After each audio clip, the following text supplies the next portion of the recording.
Hello everyone, happy Friday night. Back to some action.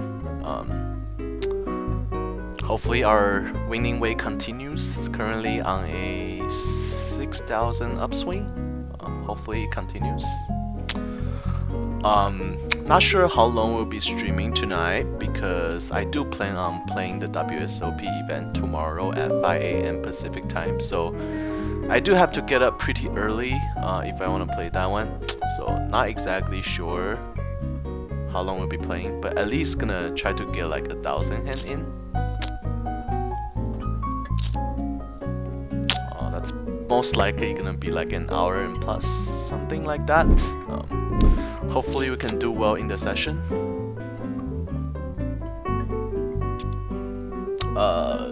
He could have king queen here, but we feel like we're gonna bet the turn when he checked the flop.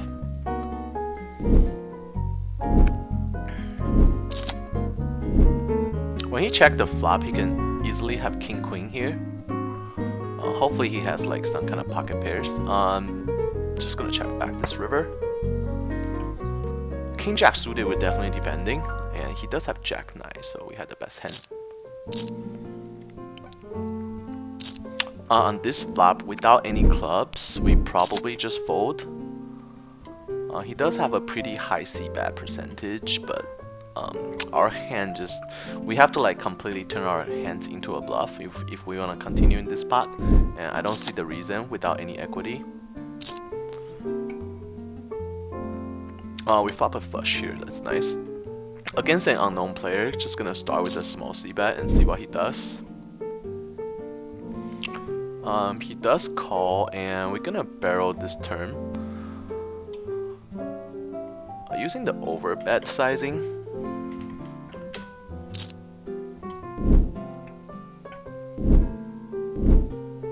Playing like we have like ace king without the heart. Doing that with tons of our range, so doing it with our nutty range, doing it with a bluff.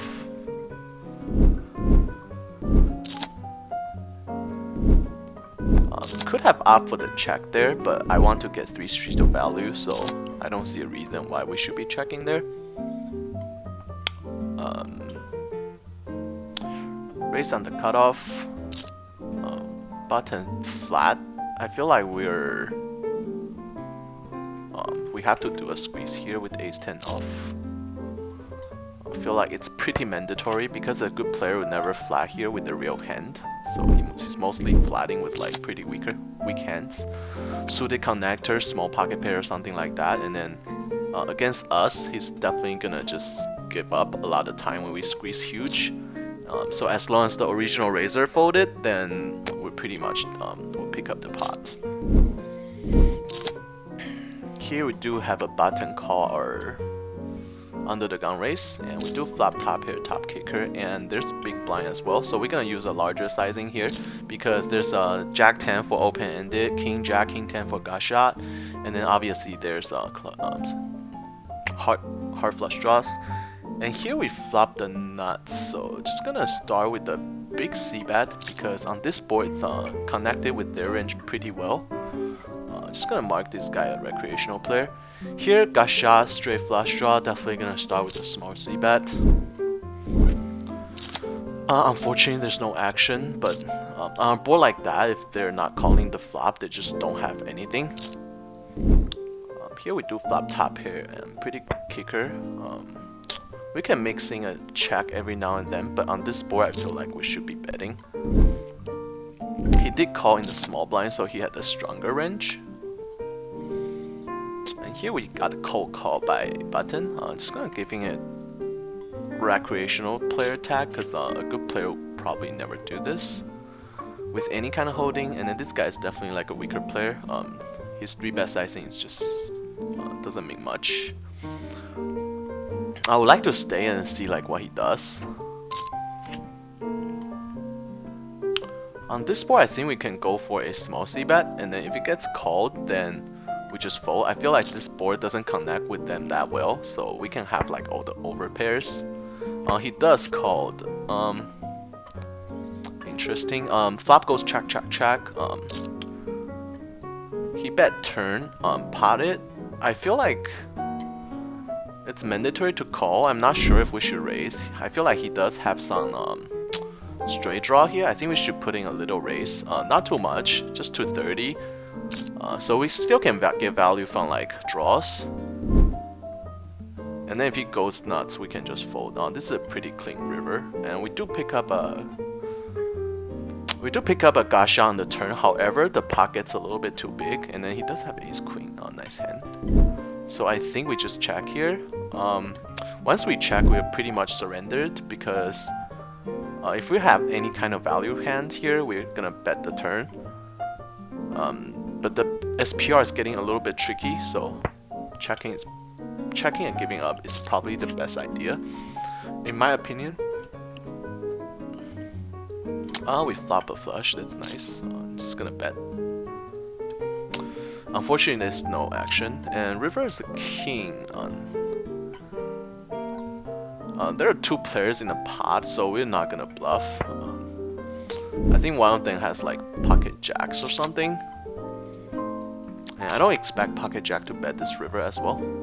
He bet 50. Not exactly sure what he has. Maybe he has like king 9 suited or like a set or something. Really not going to figure out what a fish player is doing. Here we face a dunk bet, and we do have a gut shot and backdoor flush draw to the nuts, so obviously we're not folding yet. This guy, probably like a weaker player. Just gonna give him the tag until he proves us otherwise.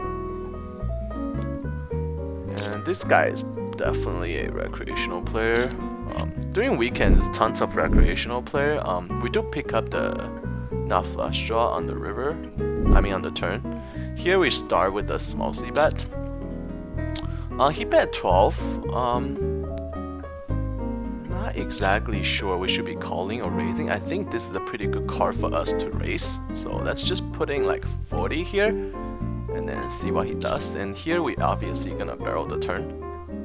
Not too much, just something that's a good size that we can jam the river. And he does call again, and then when we miss the river, I'm not sure jack is the best hand for us to jam.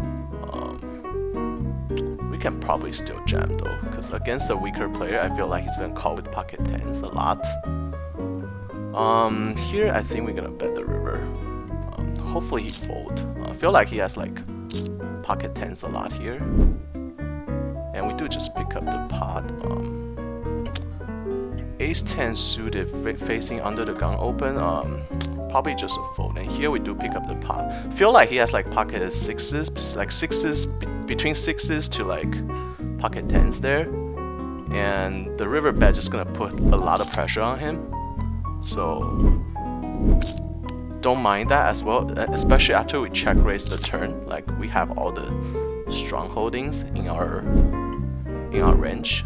We could have like pocket jacks, or even like king jack, something like that, or even aces.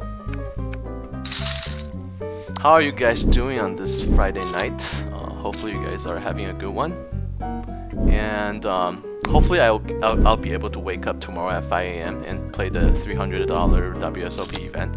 It is a 6 max event, so it is my specialty. So definitely want to play that.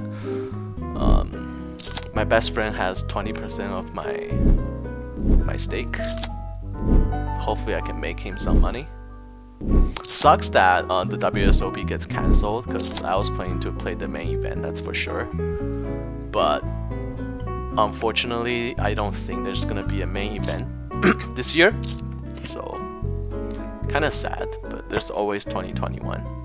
Defending with 10 deuce, it's a little bit loose, but it's okay. It's suited, so it has better playability, and we do flop a pair. Whenever we are heads up, when we have a pair, most likely we have a best hand. So just gonna start with a small c-bet. He calls fairly quickly, thinking he could have like pocket 7 or pocket 8s or something like that. We do turn 2 pairs, so I'm not too worried about anything else. If he has a queen, we're gonna get like 3 streets of value.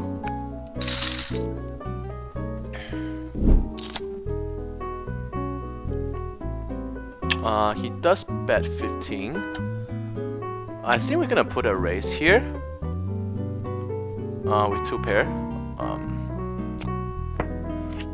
Maybe calling since he used a pretty large sizing. He could have like a super nuts like pocket queens and pocket 3. I'm not even sure if I feel like we can call this turn, and then he might. Oh, this is like a terrible river.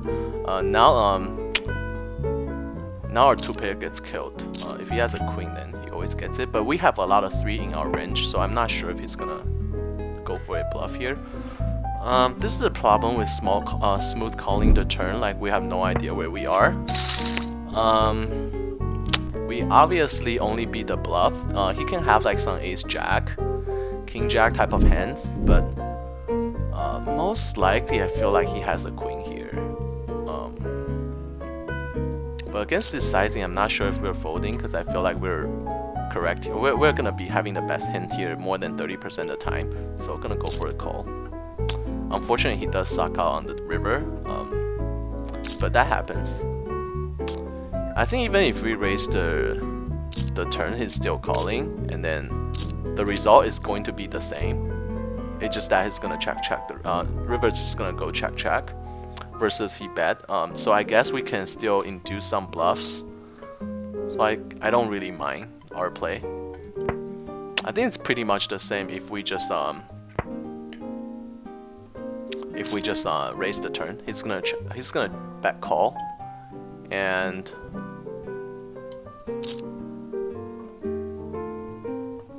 this board I think we're calling once and then folding the river.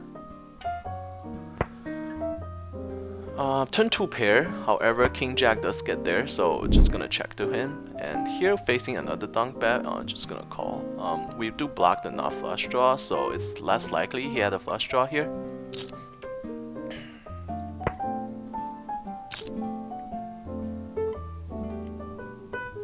I think we have to call here. He can have queen jack or a set sometime here, but he's just going crazy. Thanks for the money though. 3 betting here against a pretty looks like a recreational player, and he just jammed. Okay, this guy's definitely a fish. This is what happened when you play on Friday night. Crack and Barrel, what's up? How are you doing today? Good to see you back. Facing this small 3-bet, definitely gonna call against this weaker player who just triple dunk bet barrel bluff with complete air with 0 equity. It is a $300 buy-in 6-handed event. Obviously, we are 6-handed is our game, so 6-handed is our game. So we're gonna play. I was actually gonna play the 525 6-handed bounty event on Thursday, yesterday actually, but I got busy with my work, so couldn't really play. Kind of sad because those are the tournaments that I really want to play, the 6-handed ones. Just gonna c-bet our range, even though his fold to c-bet rate is pretty low. And we do just pick up the pot. That's always nice against someone who's very sticky on the flop. But we do have an overcard and gut shot, so I wasn't too worried about being called. We can still have the best hand very often. Opening 7-8 suited, it's kind of loose, but doing it once in a while, as long as it's not like all the time, we should be okay. If we open this hand like way too often in early position, mid position, we're gonna get exposed a lot. Here a fish who never 3-bets, 3-bet pretty hard against this bad player. Just gonna fold ace-5. Putting a 4-bet is an option, but against two fishes, I'm not exactly sure if ace-5 suited is the hand that we're gonna go crazy with. Here we're starting with a check on 3 diamond board. Obviously small c betting is okay. On the turn we're gonna start betting a little bigger instead of our regular small c bet sizing. Gonna use a little bigger sizing, and we do just pick up the pot. That's always nice.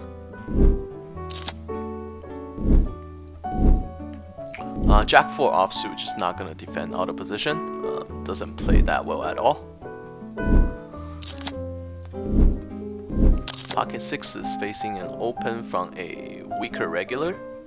And here, blind versus blind, he did open 4x, but we have pocket 5, so we have to defend. And we do flop a boats. That's always nice to have.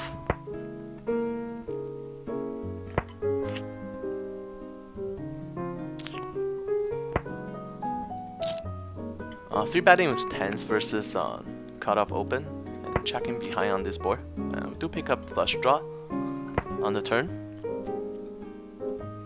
Only raise $5. I feel like we can go for a raise here. We can go for a call here. Either way is fine. I think we can go for a small raise just to find out where we are. Because we'll be doing this with a lot of our ranges, like any 2 cards will be raising him on this board very often. So it doesn't mean that we have to have it here. And then if he call, like we can be sure that he has like an overpair. On this board, we're gonna barrel the turn. He can have some queens, but just gonna barrel the turn for flush draw to fold. And here on this turn, we're gonna use like a half pot sizing. Pretending like we have like pocket 7, pocket 8s or something like that. Unfortunately here we got check raise on the turn. He could have a set here. He could have like ace queen or something like that. But pocket 10s, I don't see him check raising on this brick turn without any strong hand, because this is not the hand that he should be check raising with. So obviously he can have like 4-5 against there, but chances are very low. But we're not gonna call that.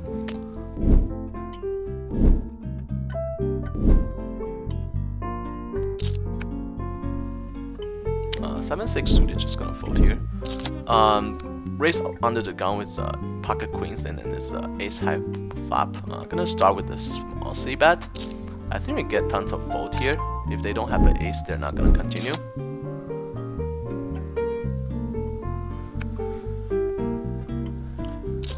This guy is gonna be a recreational player with that kind of 3-bet sizing.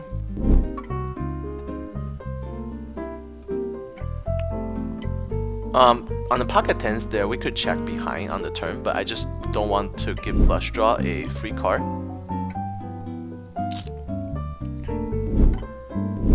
On this turn, we mostly checking. Even with like ace king or something, we're checking. And especially against 2 players. And we do river a straight, but it's a 4 card to a flush. $7 is very tempting to call.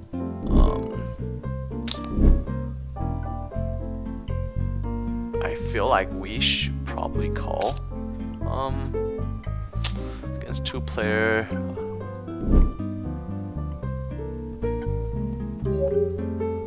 I feel like this guy has tons of flush. Just gonna mock actually. Sucks that he just winged the pot with such a small bet, but I just don't see him bluffing there with that sizing. just doesn't make sense, because if he's bluffing, he's gonna use a larger sizing more often because that has more full equity. Betting just 25% of pot. If somebody has any clubs, it's calling. So I just don't see that he's bluffing there. And then we do block straight draw.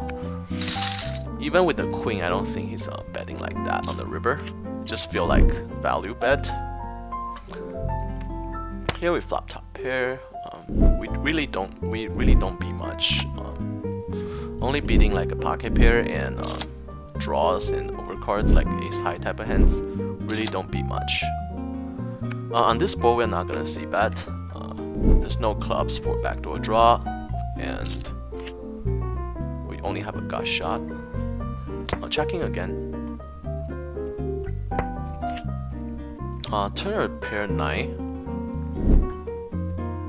Not really happy about it, but at least it's a pair. Here we flop a flush again. Just gonna go for a check.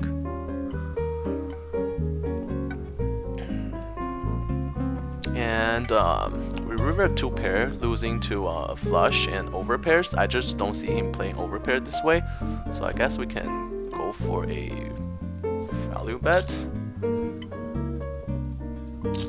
He's just gonna lead out the turn when flop goes check check. And here I think we have to call once.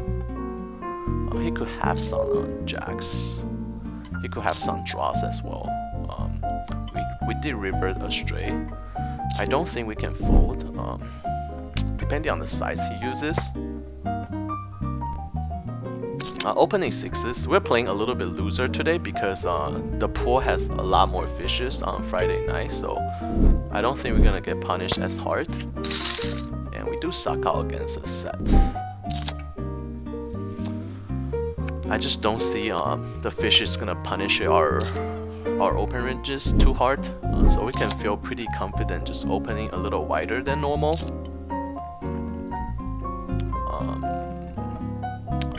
Probably better to do a 3-bet here. Don't like flat calling queen jack suited out of position against 2 players. Never the best idea, so it's better to just put in a 3-bet and then find out where you are. We do face a 4-bet, only 28.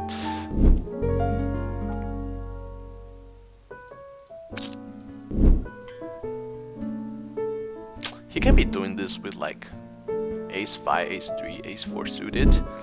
But I don't think there's anything we can do here but to fold.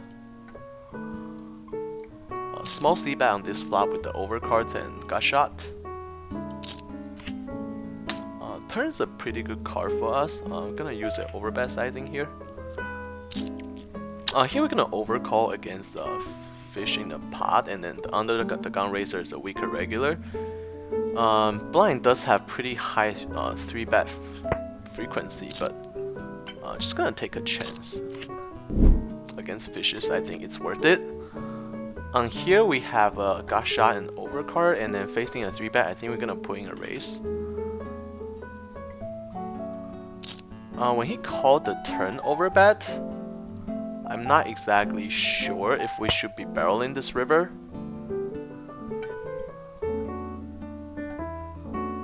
Probably just check.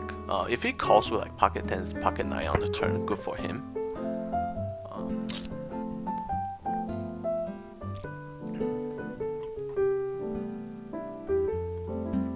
I'm gonna call once. And here,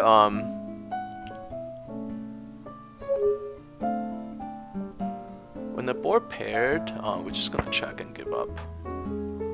And we're checking back. Hopefully he has like 2 clubs. He does have 2 clubs, but he does river and ace. That is unfortunate. Our read was on, but didn't work out for us. Here facing a 4-bet from small blind. With this sizing, I think we have to see a flop with ace queen suited. Obviously, if we flop anything, we're going with it. But not on this flop, we're just gonna give up.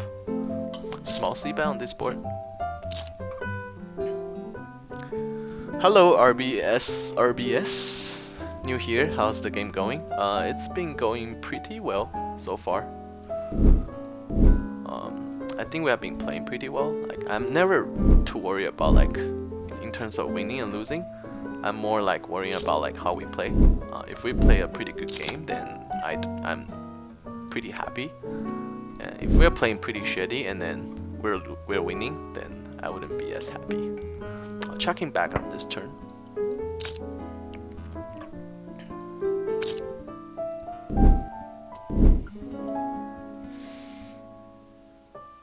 He pot the river. I feel like he has tons of 2-pair here. Ace 10, Ace 8, Ace 6, Ace Queen. Just gonna muck. We don't beat anything there. And here we flop middle sets. On this board, we're gonna use a larger sizing, just because it's pretty draw heavy. He does call, and then this is not the greatest turn. 10 Jack gets there, but it's not the worst either. I think we can go for a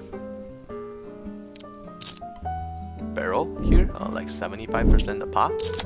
If he had an ace, he's continuing, and then if he has like Jack 10, I think he's check raising.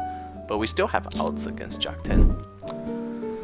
It just gets progressively worse.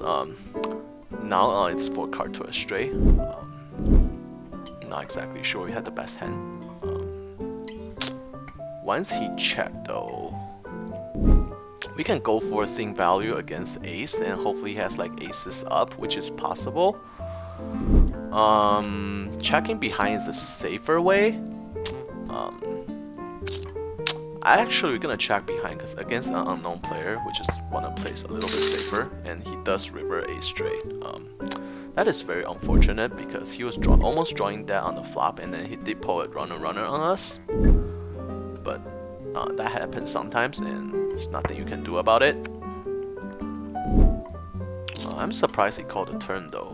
He called a turn with the second pair and the gut shot. So that guy is definitely not as good. So he had a flush draw. Okay, so he had the flush draw and then turn a pair and then turn a pair and gut shot. I guess that makes sense. It's not that terrible. Here 3-betting with aces, and just gonna give up this pot.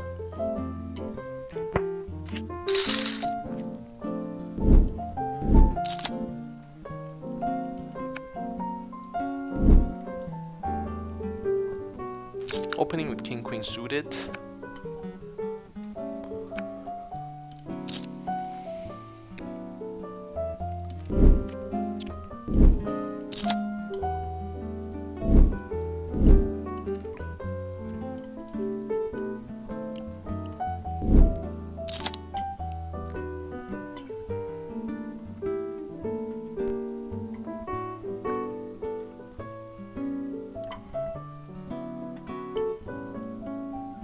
Just gonna fold. On this board, we're gonna fold against a fish player. Don't see him folding too often on this flop. He connect with it pretty well. King queen off against under the gun open, even it's against a weaker regular. Still, folding is probably still the best option. He bet the turn. We did have third pair. Flush does get there, we're drawing that against a flush, so just gonna fold.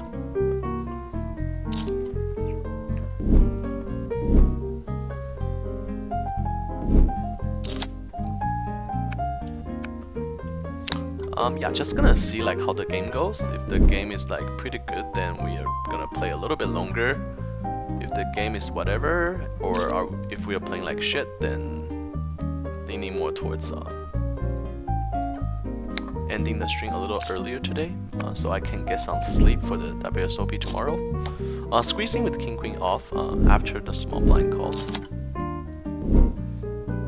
On this board, we are checking behind.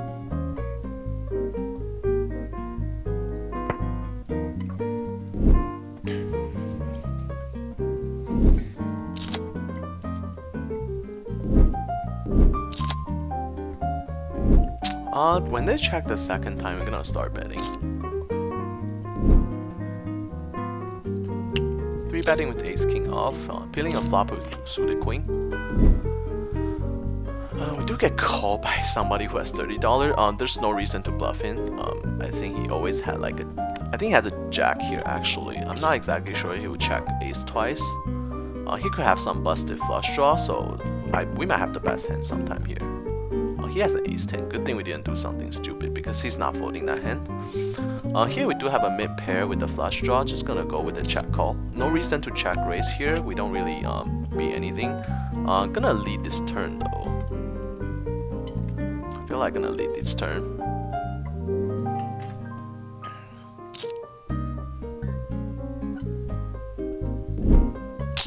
Small c-bet on this board against 4 players.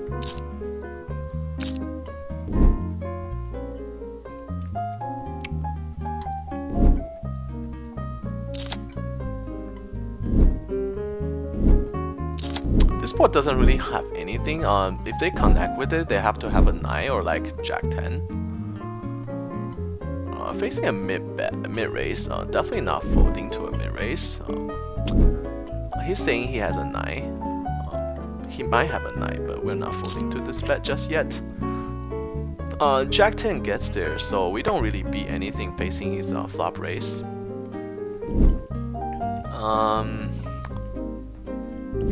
I really think he has a 9. I don't think we beat anything, so just gonna check fold actually. He was bluffing with a gut shot. Okay, that's kind of weird.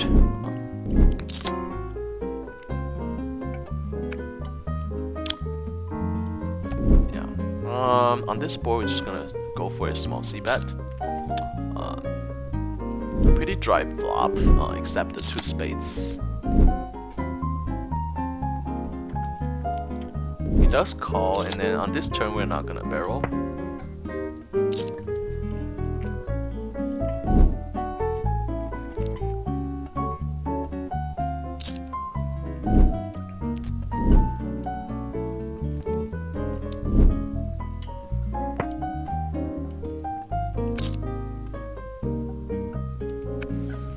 We turn a gut shot. Gonna bet out.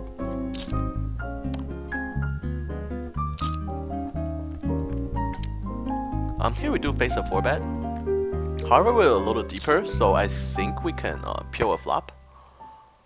He doesn't use a large sizing as well, so we're gonna peel a flop and play in position. Hopefully we can flop something good. We don't. If this 9 becomes an 8, that would be super ideal. Here we have a gut shot and backdoor flush draw. Definitely good enough to check call. And we do get there, so that's pretty nice. Checking back, there's no reason to bet this flop.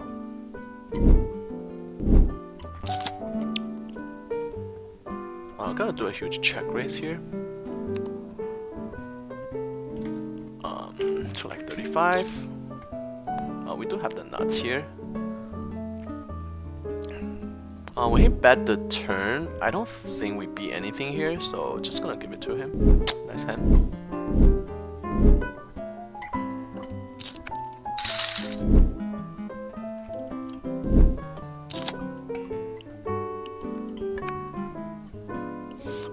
Probably not the best time to ask this, but what do you think is the most profitable knowledge skill that a good player has that poker soft is not capable of? That is a good question. I actually think software is probably unbeatable as of today.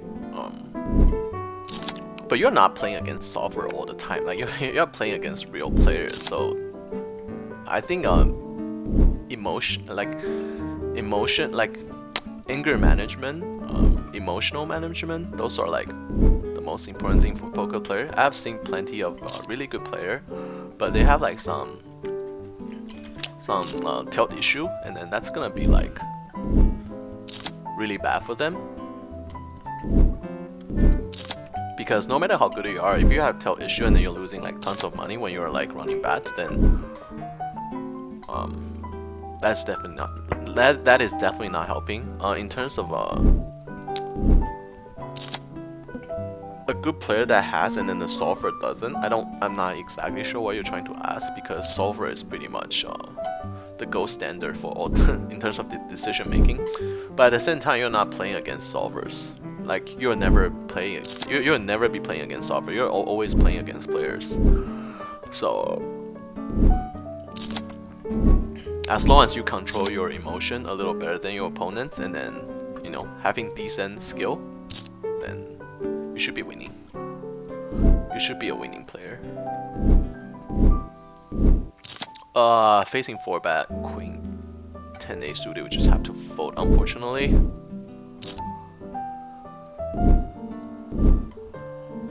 Even though we wanted to play, but it's not something that here facing this fish player. He did 3-bet, and we have ace-jack suited in position. There's no reason to turn our hand into a bluff, so just gonna call him play in position. He's super bluffy though. He checked the flop. Just gonna check back. I think we are calling his turn bet, or we're gonna bet out the turn. Just not too much, just a little bit. Like half pot, I think should be right. On this board,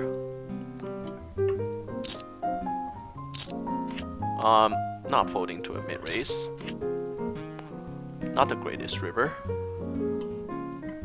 Just gonna do a small c-bet, see what he does, and we're checking back. He has pocket aces. We definitely lose the minimum. Definitely losing the minimum. 10 is a really bad hand to continue barrel. Continue with barrel. Just gonna give up. And here we face the bet and the call. Don't feel like they're gonna use this sizing when they have a king. But against 2-player, I guess we just go for a call. We do get there on the turn. Just gonna check against 2 players. One of them can have a flush, so just gonna be a little more careful.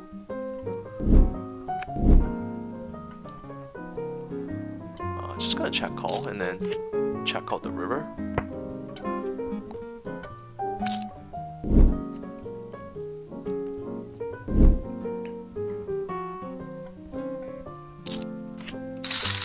He was bluffing, so we definitely made the maximum there by just check calling 3 streets.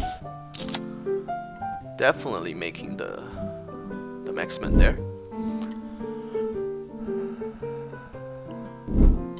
Pocket 4s.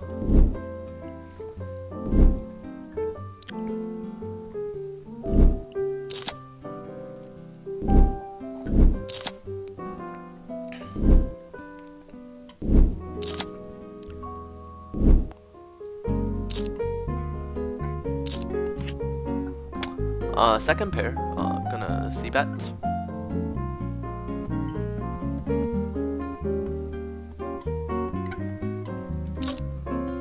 And this guy's definitely a recreational player, limping on the button. Gonna isolate him.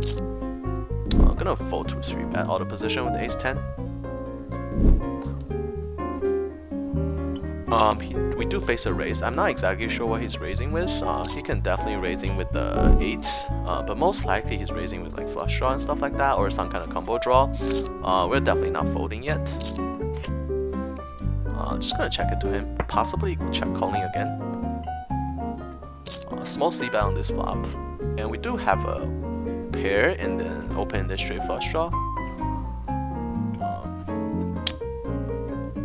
And that's a really good river because he's less likely to have an 8 now. We're just gonna check call the river. He was just bluffing, like I thought. Actually, we're gonna start with a small c-bet here, even though we're supposed to bet a little bigger on this board. But we do have some ace-king here. We don't get there on the turn. I'm gonna barrel the turn.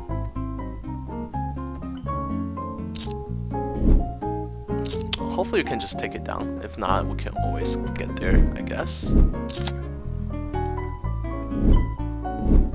I don't think he has ace-king here. I think he's definitely raising ace-king. And we do just pick up the pot, that's nice.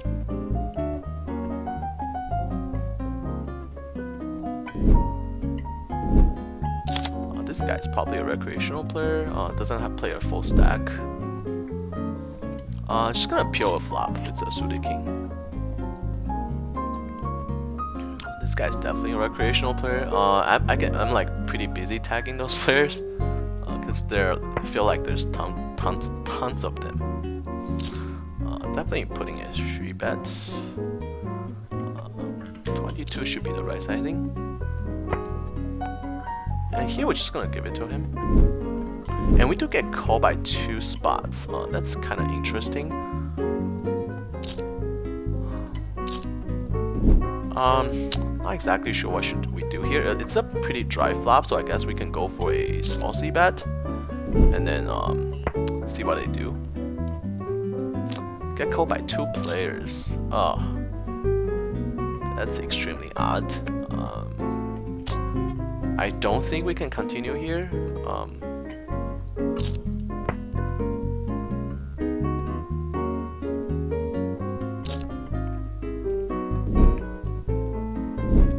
And we river a king. Just gonna check. Pot's already too big, and then they could easily have a boat here.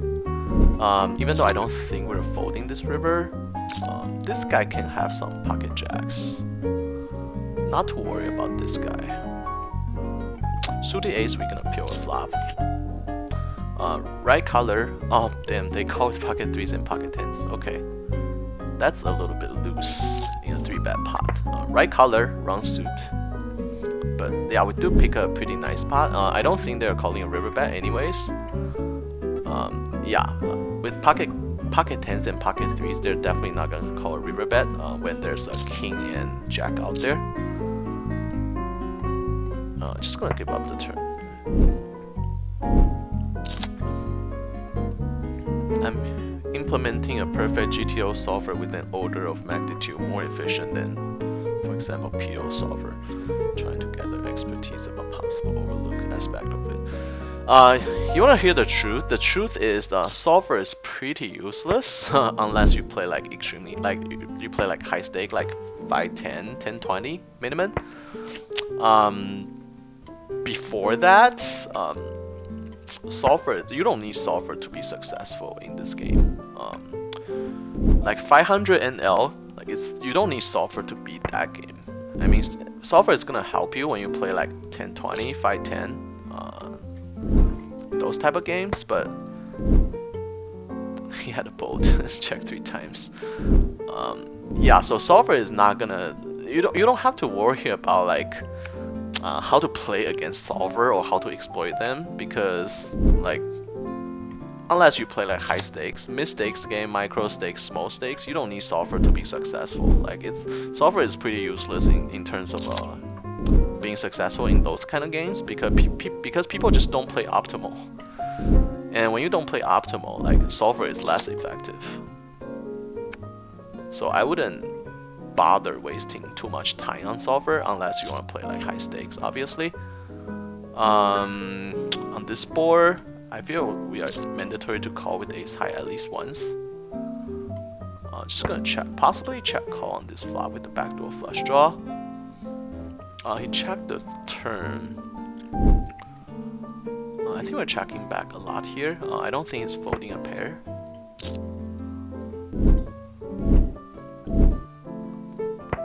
Folding the river when he bets out.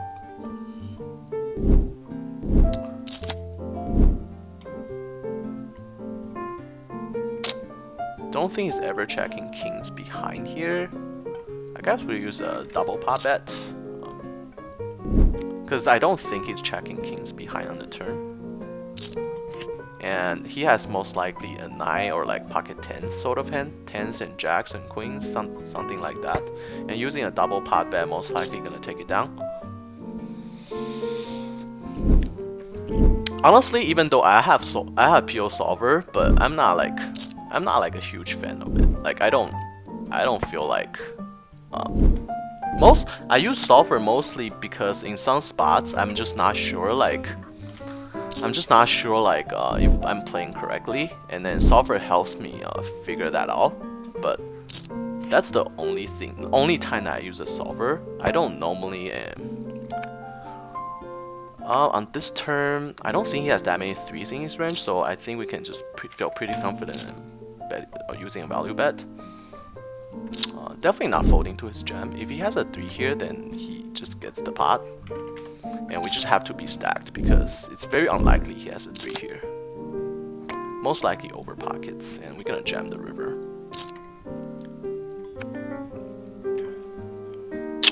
Good thing it's not a diamond. If it's a diamond, it would be a little problematic. And here we're just gonna jam. Let me see.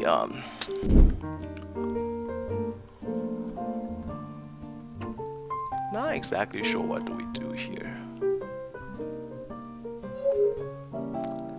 I guess we put another raise.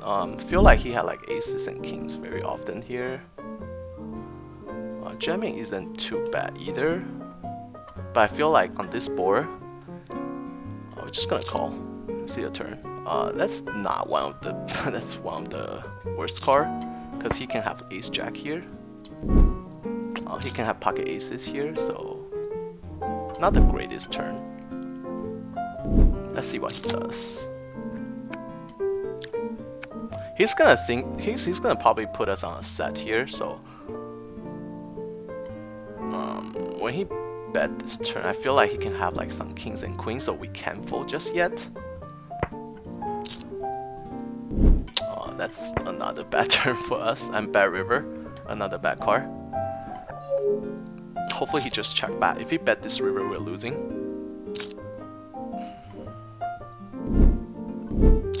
He does suck out. Oh my god, dude. That's like this hand just like sucks really bad.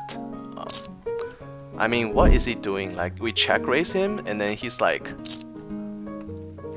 we check raising, and then he's 3-betting with ace 6. Like what the hell is going on? And then he gets there on the turn. It's just really frustrating in a situation like this. But what can we do? It's a small pot. We only lost like 60 bucks, but obviously we could have won a lot more. If we just jam, and then obviously he's folding, but I just put him on like aces, kings, and queens, so we decide to just call, and then turn is like one of the worst card. If turn is like a break or something, and then we can just most likely win a big pots.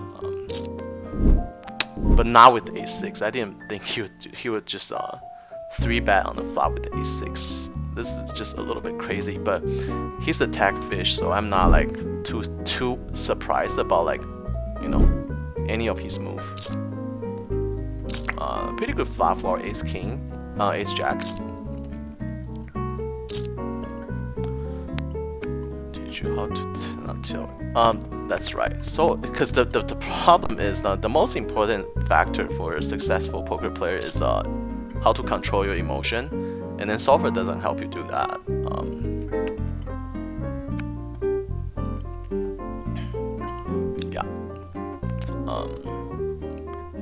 Memigoyo, you're 100% correct there. Gonna barrel this turn pretty hard. And checking on this flop. And he does call instantly, and then flush draw gets there, so we're just gonna check back. Good thing he has king jack instead of a flush.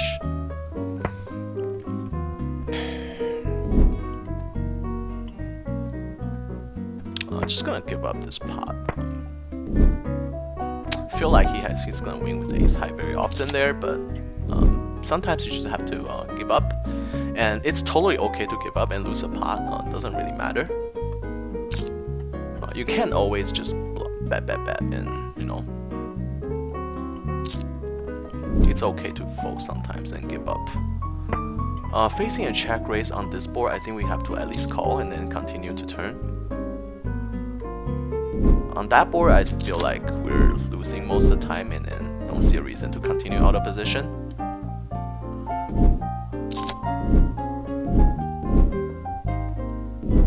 If he bets again, depending on how big he bets, but we probably have to call again. Small c-bet on this board. Like you guys see all the green tags today. That's how many fishes are out there.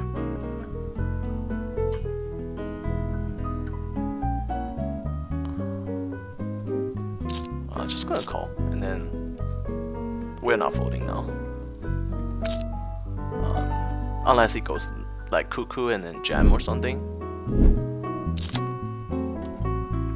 I don't think he's gonna bluff this river that often because like he knows that 3 queens on the board is just very unlikely he has a queen. So if he bet this river, he has to have like the absolute nuts. We're checking behind. I think he just give up. Yeah, he has nothing.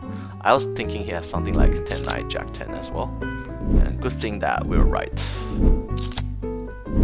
And the ran out for us was pretty good, so we got lucky there with the ace with the queen on the river. I understand what you're saying, but I'm actually targeting micro stake at the moment. I'm integrating hyper parameters such as how. Honestly, if you're playing micro stake, you shouldn't be focusing on those kind of problems. Micro stake, you just focus on having a solid game, and it just prints money. You're doing it completely just opposite. Like you're doing complete opposite of what you should be doing. You should just be focusing on the fundamental of your game, and then just play like as solid as you can be. And then micro stake is gonna print you money. You're focusing on the wrong thing by looking at solver, all these stats, because those are irrelevant in micro stakes. A7 is pretty close between 4 betting. I think we're gonna put in a 4 bet actually.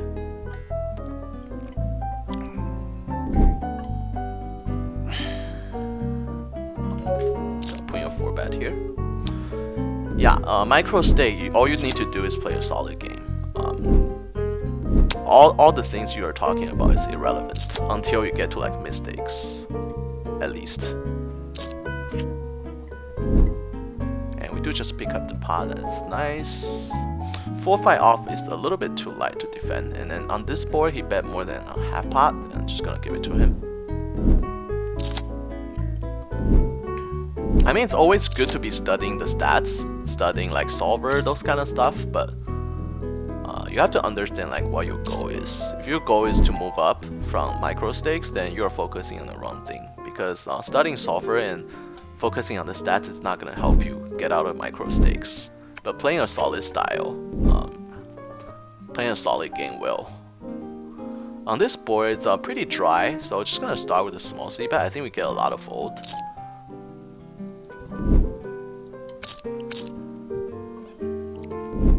And he does fold.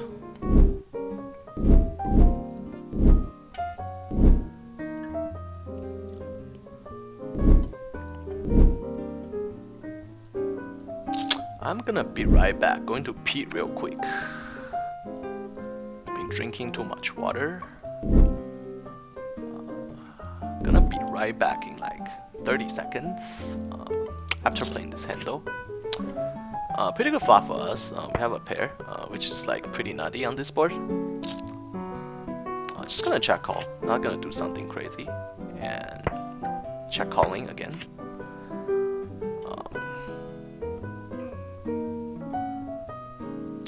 I'm trying to figure out if an ace high will call us. Probably not, just check. King high is definitely not calling us. I'll be right back. Go to a quick pee break, 30 seconds.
back. Yeah, those are good things to study, but not when you're trying to move up from micro stakes. Not trying to say that you're wrong, but you're focusing on the wrong thing. What that would do to you is that it's gonna prevent you from moving up as quickly as you should by focusing on the wrong thing.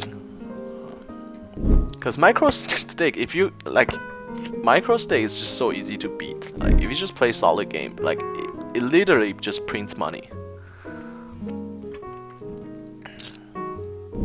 And then if you have to like focus on all the stats and all that shit just to beat micro stakes, then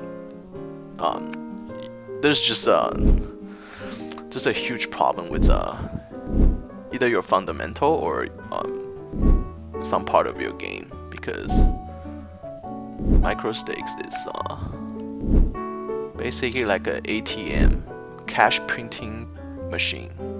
You just play solid and then you're gonna get paid all the time.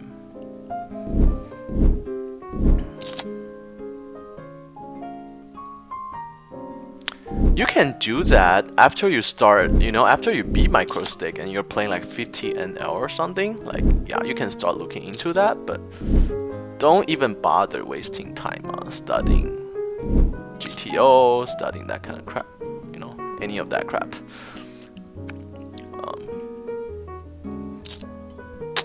This is pretty close. Ace Jack off on a big blind, $2 more. We probably see a flop and then just proceed with caution.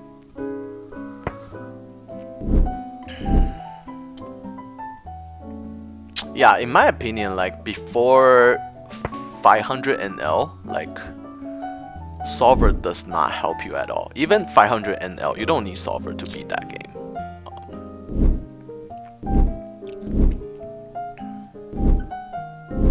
500 NL plays very similarly to 200 NL. It just players are more aggressive and more willing to make moves. But in terms of the fundamental and how the game goes, it's pretty close. Checking back here just to protect our checking range a little bit, and facing a 3-bet from small blind. He only 3-bet 2% of the time, which is a little bit concerning. Not exactly sure if we should fold ace 10 suited though. It's really close. Actually, we're gonna fold here. Ugh. This is kind of weird. I guess we see a flop. Just doesn't make sense to fold, even though his 3-bet range is super narrow. But ace 10 suited is just too high up there in our range to fold. Obviously, you can fold now. Without any club, there's no reason to continue. On the river, he check called the turn. On the river, I think we just bet like value bet a little bit. He's probably not gonna put us on an ace. He does instant mock though.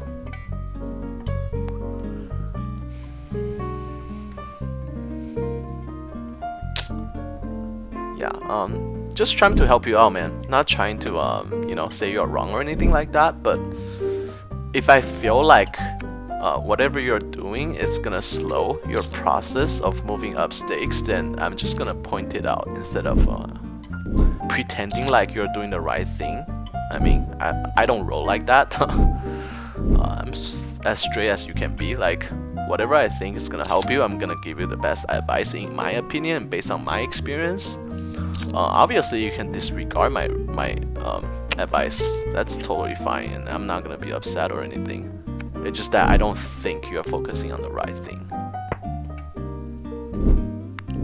In terms of improving your game and your win rate, that's what I'm talking about. Facing a pretty big c-bet from a pretty bad player. With the open-ended and backdoor flush draw, definitely gonna peel. 5 is not the biggest, the best turn card, especially hard does get there. Probably just check folding. If he bets again, just gonna check fold.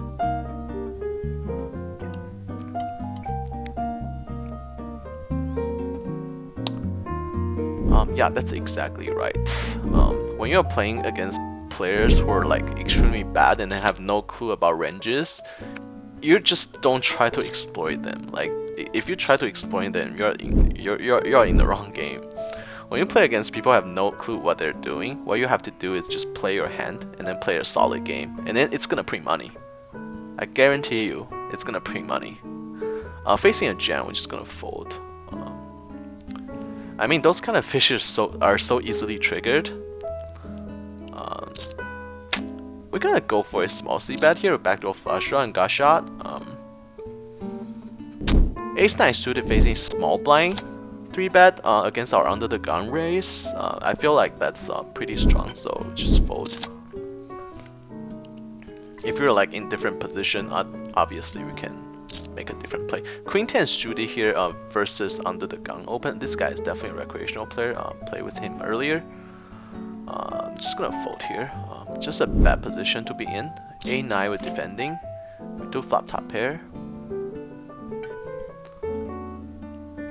Here's another recreational player. We do have overcards and flush draw. Unless you have a jack, we still have 1 overcards. Gonna start with the bigger c-bet because this board connect with his range pretty well. And if we use a smaller c-bet, we get check raised very often.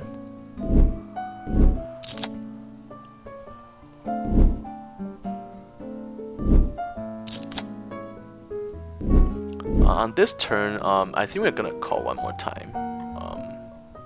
He can have like Queen 10, King Queen. He can obviously have a jack, but we're not folding yet. This is a pretty good river. Probably just call off. He check with checking behind, and then he does give up. He does have King Queen, so that was exactly the same the range that I put in him. That's why we called the turn.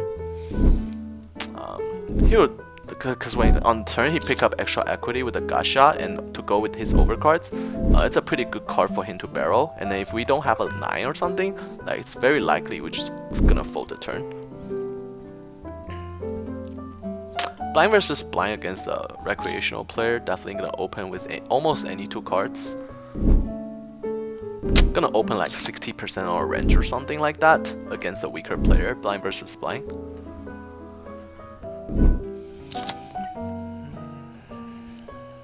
The only thing is playing solid is based exactly in the theoretical ground of it, but you're ignoring all the missing part of it just because. Okay, buddy, I'm not gonna be here arguing with you. You can do whatever you want. If you feel like that's what you want to do, then do what you want to do. And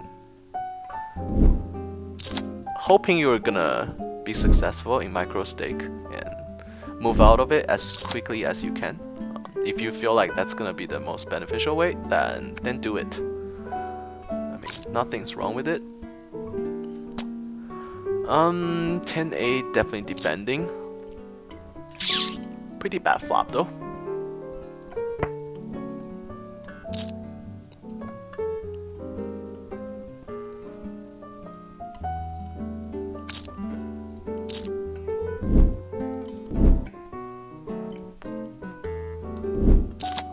Pocket jacks under the gun. This table has 4 fishes and a pretty bad regular. And this guy is a very bad player. And then he opened under the gun. Hopefully he has kings here so we can win some money. We tango with him on 2 tables. He did 3-bet our under the gun open, so I think calling with jacks is probably correct here. We can go for 4-bet as well, but not exactly sure that's the best play. And here we do face the 4-bet. I think jamming is okay. Flat calling is okay as well. I'm gonna just go for a jam against a player like this because if he had ace king, I think he's definitely calling. And I don't want him to miss the flop. And here we do have the nuts on the turn. Oh, chop chop. That's unfortunate. That's very unfortunate. Here we check calling with jacks.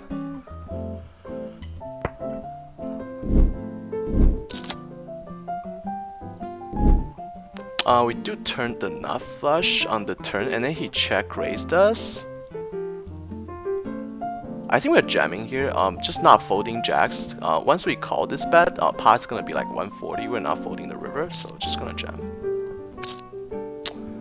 And here, facing the raise, I think we can just call.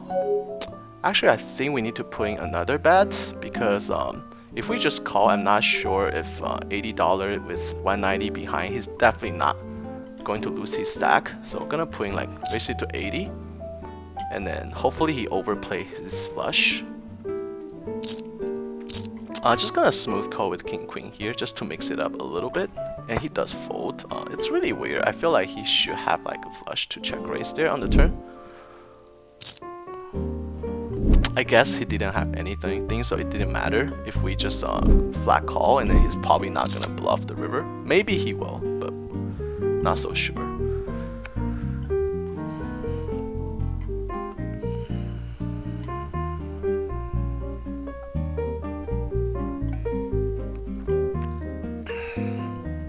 Playing solid also includes all the things that you're talking about. Playing your ranges correctly, knowing your opponent's range, board texture. All these are fundamental. All these are basic fundamentals, which is equivalent to, which equals to playing solid. Playing solid does not mean just playing tight and playing like a nit. Playing solid means understanding your range, playing your range correctly against your opponent's range. It doesn't mean playing like a nit. Like for example, I think I play a pretty solid game, all around pretty solid game. Like I'm not a nit, obviously. Small c bet on this flop. Checking is actually not the worst. Let's go for check. Yeah, so I definitely play a solid game, and then if you are watching my stream, I guess you enjoy my style, because there's definitely different style, and I don't play the same style in every stakes. Like if I play bigger, I play 5, 10, 10, 20 no cap live, I'm like a lot more aggressive than playing here, because players are worse. I think we call it once. Because players are obviously worse, then you don't have to worry about them playing back at you and stuff like that.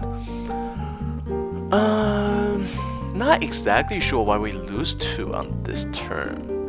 He's saying he has ace jack, but if we call this bet, we do block a lot of the straight draw, which is in his bluffing range.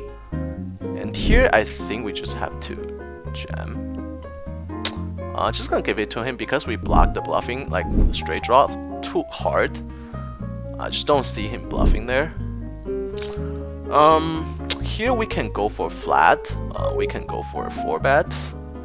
I guess we just call and then play the flop. Hopefully he has jacks and queens. He can have some aces, but on this flop we're not folding. So if he had aces, we're just gonna destined to lose our stack. And on this turn, I feel like we should be betting a little bit.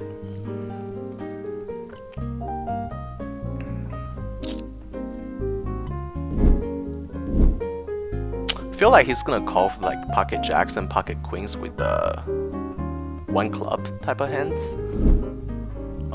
We don't have a club, so that's very unfortunate. If he goes cuckoo, then we probably have to fold.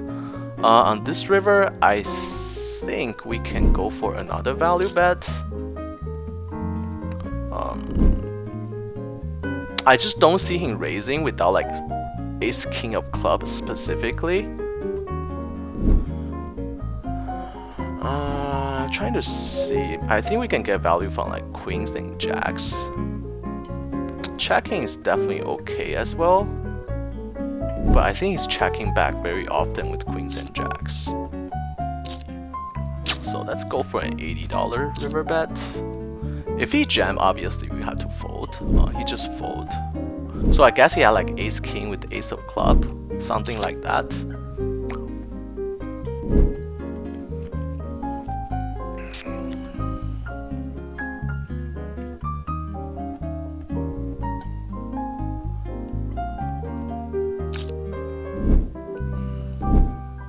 I'm not disregarding everything outside of the current play solid, depending on how you,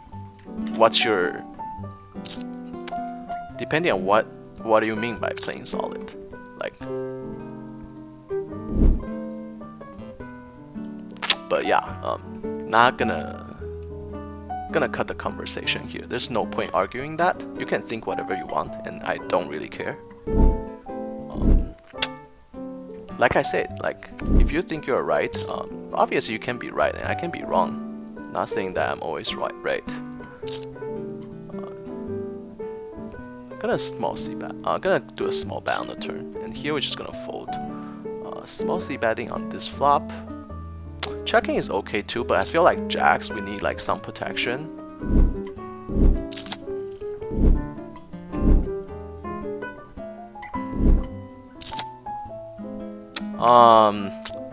10 of heart is not the greatest turn. We're gonna check, and then most likely check call, and then proceed on the river. Hopefully he doesn't go cuckoo. Facing a bet and a 3-bet. With pocket 8s, I think it's a little too light to go for a code 4. Definitely can do that sometimes. We have not been 4-betting that much in this session. Here I feel like jamming is probably the best play. Obviously if he has a flush, we're like drawing completely dead. He can have like some ace king with ace of heart, and I guess we can call and let him continue to bluff, and then he might very much check the river. So that's just gonna go for that.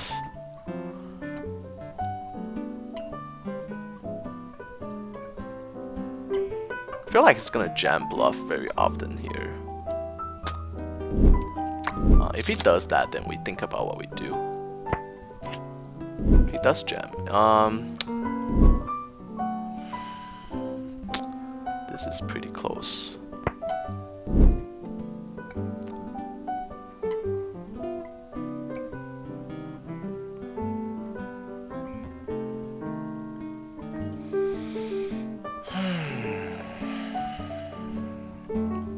I feel like we have to call here. I feel like this is a call. Bet the turn. He could obviously have a flush. This is pretty close between calling and folding. I don't think, I think this is like a 50-50 spot. We do unblock all the flushes, so it makes it more likely to have a flush.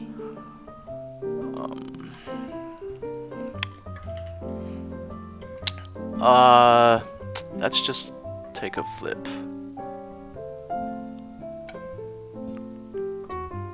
Okay, we're folding. I think this is like really close. It's like 50-50.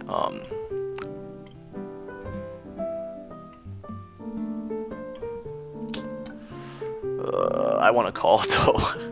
Let's go for a call.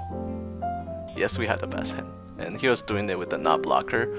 It's kind of like, I don't know why I did that, but like once we call the turn, like we're not supposed to fold the river, I guess. But I did went against our flip, so I did a flip, and then the flip says to fold, but I guess I'm just that sticky. I should have followed exactly what the flip says, but I didn't, and then it worked out for us, which is nice.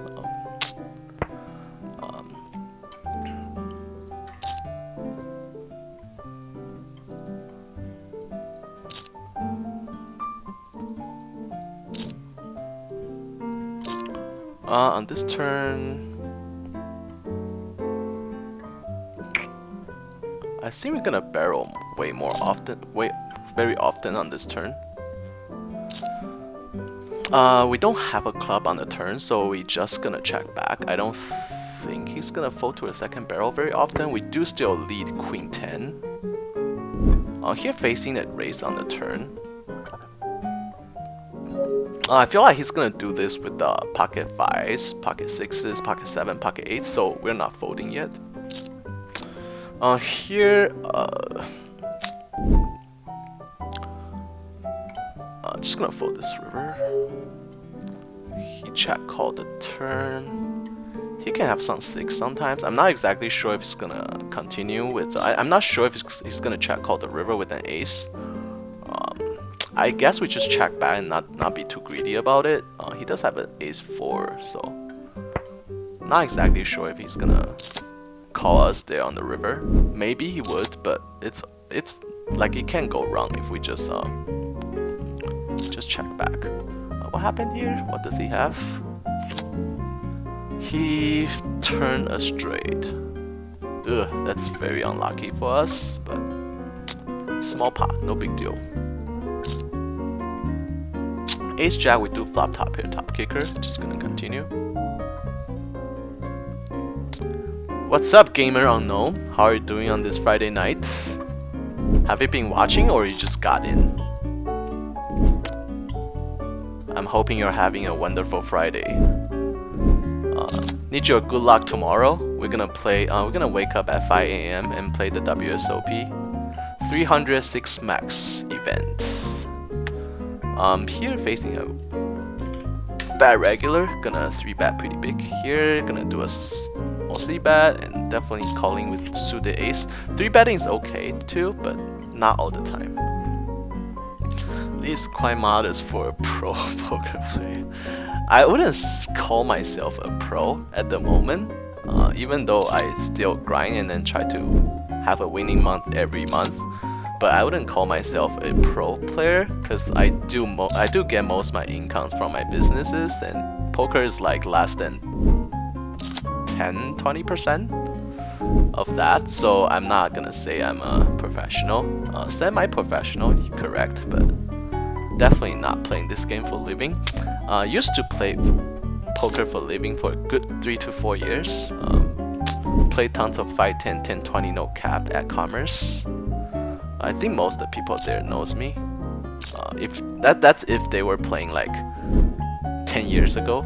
Almost every single regular at 5, 10, 10, 20 no caps knows me.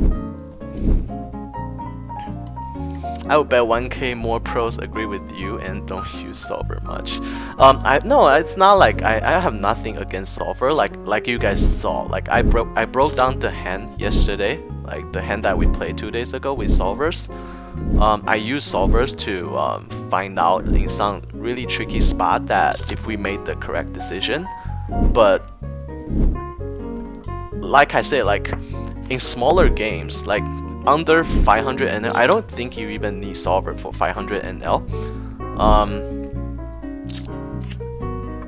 I don't even think you need you need solver to be 500 NL, but 1000 NL and above, like 5, 10, 10, 20 games, you definitely like solver is definitely beneficial. Here we're gonna call with ace high. I feel like he has tons of draws, like king queen, queen 9 type of hands, and he can obviously have a jack, but that's a chance we want to take. Yeah, he has king queen, so pretty easy call with ace high there. But always feels good to call a pot size bet on the river with ace high and then be correct. Sometimes we're gonna run into like a jack. I don't even think a 10 will play that way.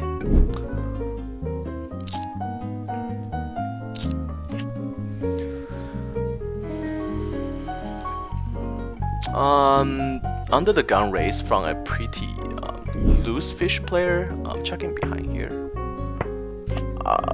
I feel like we're always gonna 3-bet here, especially with so many fish players behind us. I don't want to just flat call and then get squeezed with pocket 10s. That would suck. We don't have a spade, obviously. We just check back.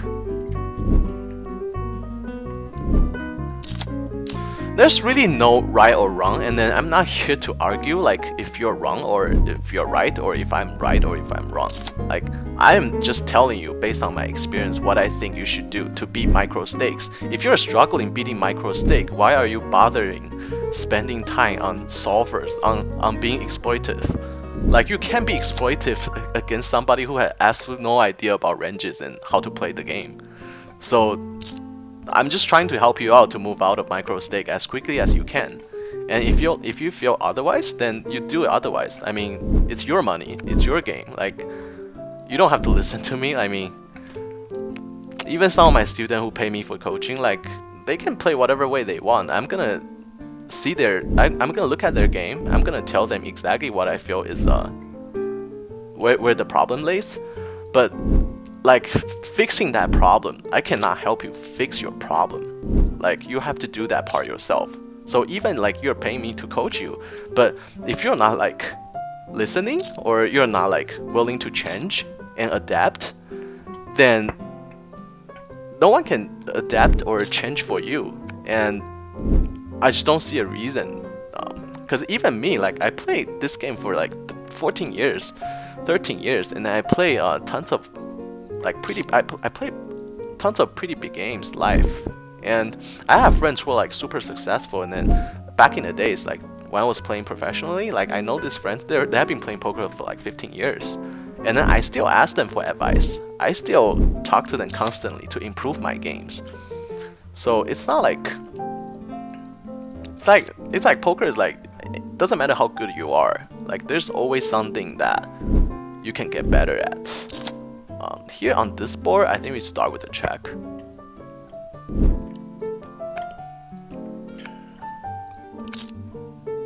Turn open in this straight draw, I think we can bet a little bit, like half pot.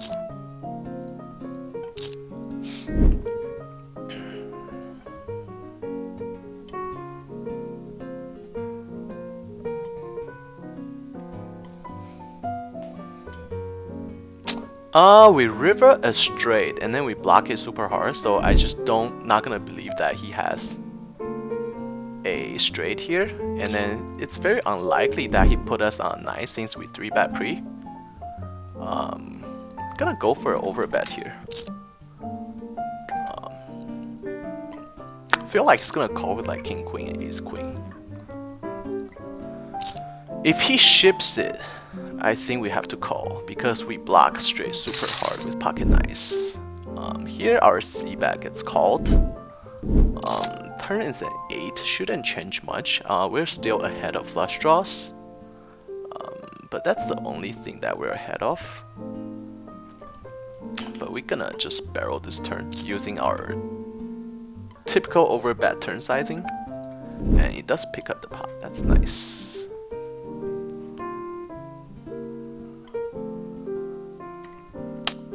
Queen 9 suited.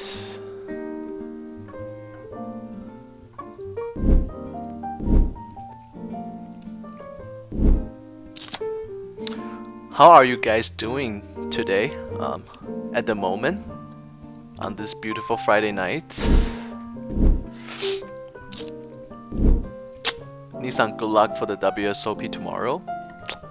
Since it's on GG Poker, I cannot really stream.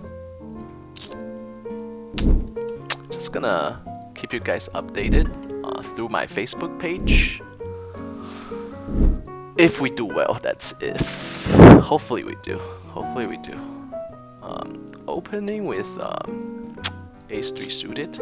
Here we flop top pair, and here we're gonna 3-bet with ace jack suited.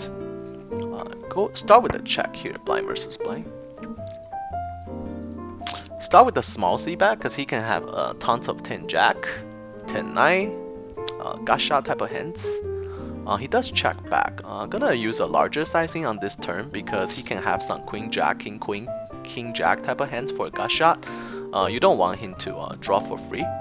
Now when river misses everything, we're just gonna check it to him. I feel like he has tons of 7-8, 7-6, queen 8, queen jack type of hands.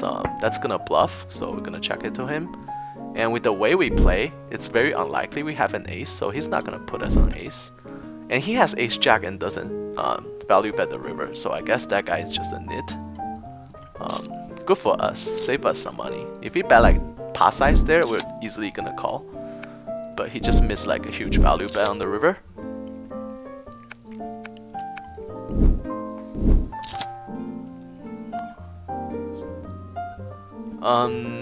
Against a pretty good regular, I'm not sure king A off is a defend always. I guess we fold sometimes. Two gappers, I don't feel comfortable playing If it's like 10-8 or like 9-7, then we're definitely gonna call. 10-7 suited is just a little bit too wide. Obviously, we can call and play in position. Totally not against that, but against a regular, it's okay to just fold there. Risking $4.50, not the biggest deal.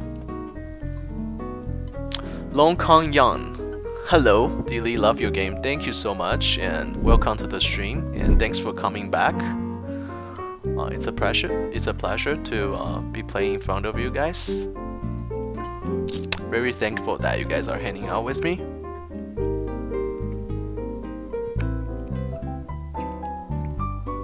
Just gonna fold. 10-5 suited. Yeah, just gonna fold that. A little bit too loose to defend. 10-5 suited. Against a weaker player, yes. Cap Poker, thanks for the follow. Welcome to the stream. How are you doing today? Defending with suited king, and here we're putting a 3-bet. Gonna use a larger sizing. Under the gun raise, under the gun +1 3-bets, I feel like king queen offsuit is almost always dominated. Just gonna fold. Here we're gonna check call and peel the turn. We do turn open-ended. Queen jack suited here, we're gonna putting a 3-bet. Just gonna check, most likely check raise on this turn. I think he does check back, and then we get there. Just gonna use our. Not exactly sure if he's gonna call anything. Let's try $5 actually. I don't think overbet works there because he checked back the turn. He just doesn't have a jack there.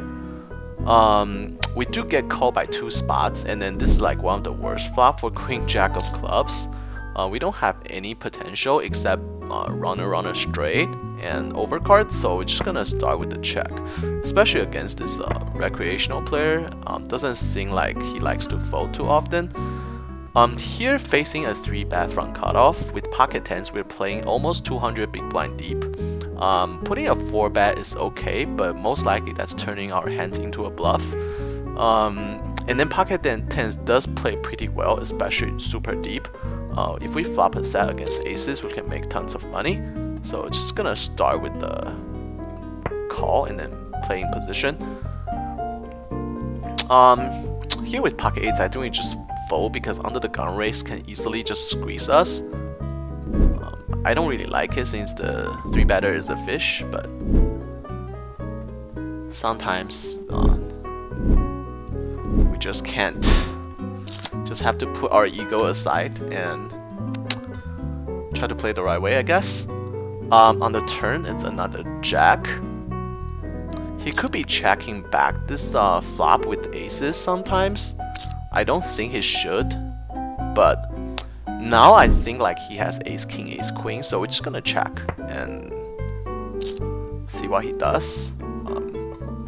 Here against somebody who doesn't fold to c-bet that often, we're gonna bet. He used a smaller sizing, we're definitely not folding to that.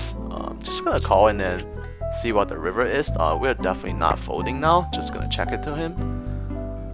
Hopefully he has ace king. He has king 10. Okay, that's a little bit loose, but since we're playing deeper, king 10 does play pretty well. 200 big blind deep in position, so I don't really mind that. On this board, gonna start with a small c-bet with bottom pair. And here facing 3-bet from big blind as under the gun raiser, his range is pretty strong, even though queen 10 suited played pretty well post flop. But against his range, we're almost dominated, like I would say like 80-85% of the time. So we're just gonna muck. Heart gets there on the turn. Pretty dry flop. Gonna start with a small c-bet. We're checking behind here. Not the worst river. Not exactly sure what we beat though. Check out the flop. Unless he's just like floating, which is a possibility that he just floated us. But I feel like he has to have like at least something. I think calling with deuces here is like a mistake because we don't really beat much except like 6-7 offsuit. So just gonna fold. We can still have the best hand there sometimes, but I think we're losing more often than winning. Just got done with the 5NL session. Your coaching from the other day is already helping out a ton. Thank you, Nash. I'm glad that you're doing well after the coaching session, and hopefully you'll continue to thrive. And if you ever need another coaching session, just shoot me a message on Discord. If you have any hands you play that you're not sure you should be playing, or you're not sure if you play the right way, you can always send this hand history to my Discord, and then I'm gonna take a look at it. Checking back his flop. We flop open in this straight draw and the backdoor flush draw, so just gonna check. Gonna bet this turn almost all the time. Rather we hit it or not. We do turn a 10. We do beat some ace king now, ace king, ace queen, and then I think we have to bet here because if he has like ace king, ace queen with the ace of spade, ace of clubs, he's gonna call this turn bet. So let's go for a $30 sizing, checking back this river, and we chops, and then we do just pick up the pot. That's always nice. People giving up without fighting, always nice.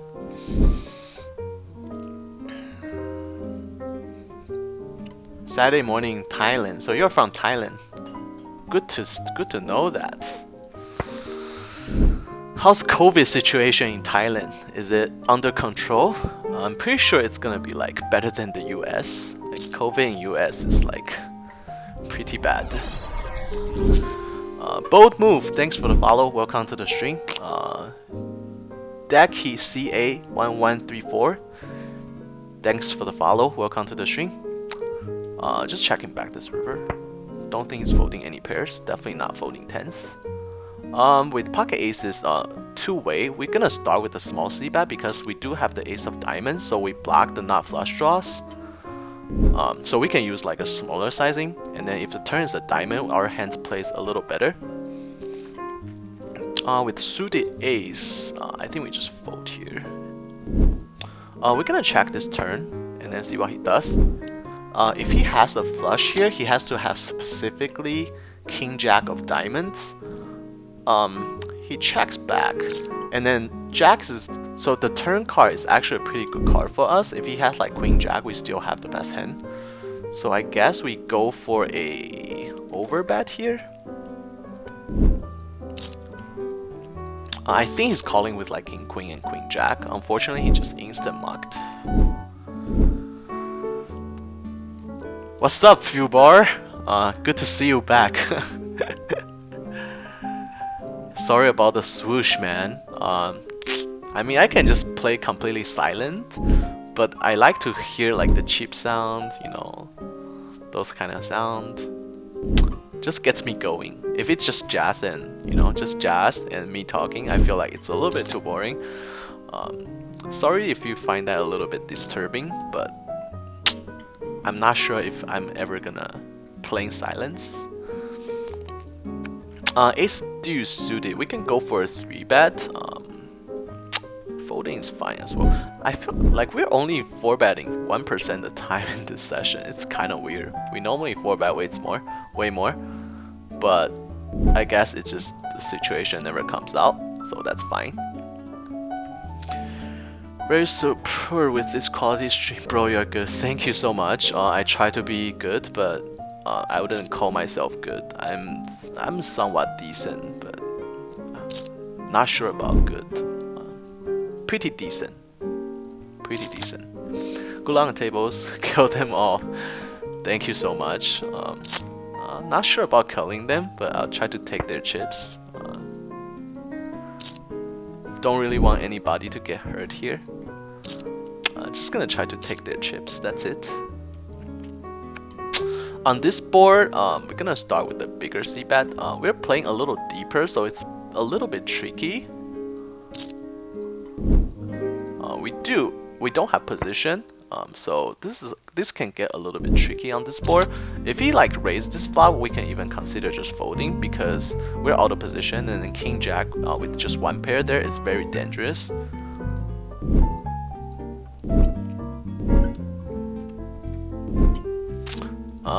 Under the gun raise, 3-bet under the gun +1, pocket 4 is just not a good hand to be flat calling here with, and then not strong enough to do a 4-bet. Because if we call and then under the gun raiser have a real hand, he's just gonna squeeze 4-bet all day long, and then we're just basically spewing our money. So it's better to just fold. On this flop, I feel like we have the best hand very often, so just gonna start with the bet. And pocket 8s, obviously we're opening. Pocket 5s, 3-betting here. Folding sometimes as well. Here we're just gonna c-bet our under the gun range. We had tons of over pairs, queens plus, ace jack, king jack. Unfortunately it gets called, and then on this board I'm not sure if we should be barreling because we don't have any potential. We are drawing dead against a jack, and barreling without equity is just not the smartest move. Here against the under the gun raise, even though we're attacking as a fish, but he is a tighter fish, so queen jack suit is okay to just fold. I think 3-betting there is a little bit too ambitious.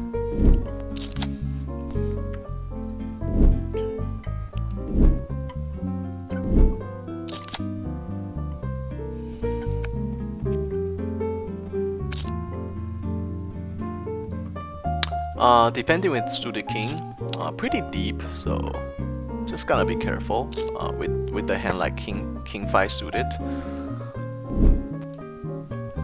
Check folding on that flop. 7 deuce off. Not gonna play that.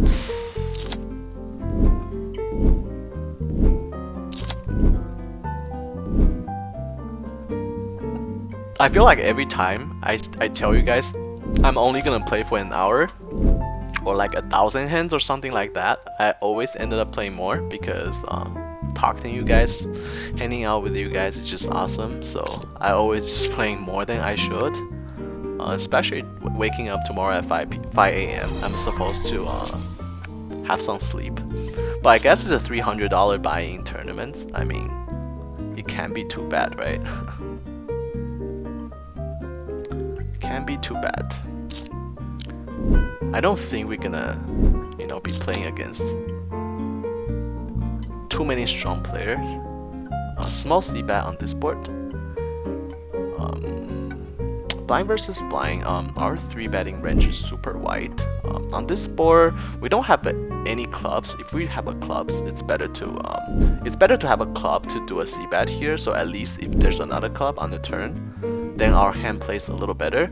And now we only have like ace king high, so on this board it connects with him pretty well. So just gonna check back, and then turn does give us a gut shot. He does bet 14, and that's half the pot. I'm not exactly sure if we should be calling here because I feel like he has some king jack, ace jack type of hands. So even though like we have 2 overcards, maybe only one of them is gonna give us the best hand, and then obviously we have 4 queens. So we're just gonna fold here. Here we're calling with 7s, and we flop a bowl. That's always nice. He used a half bet sizing. I don't think we should raise. Just gonna call.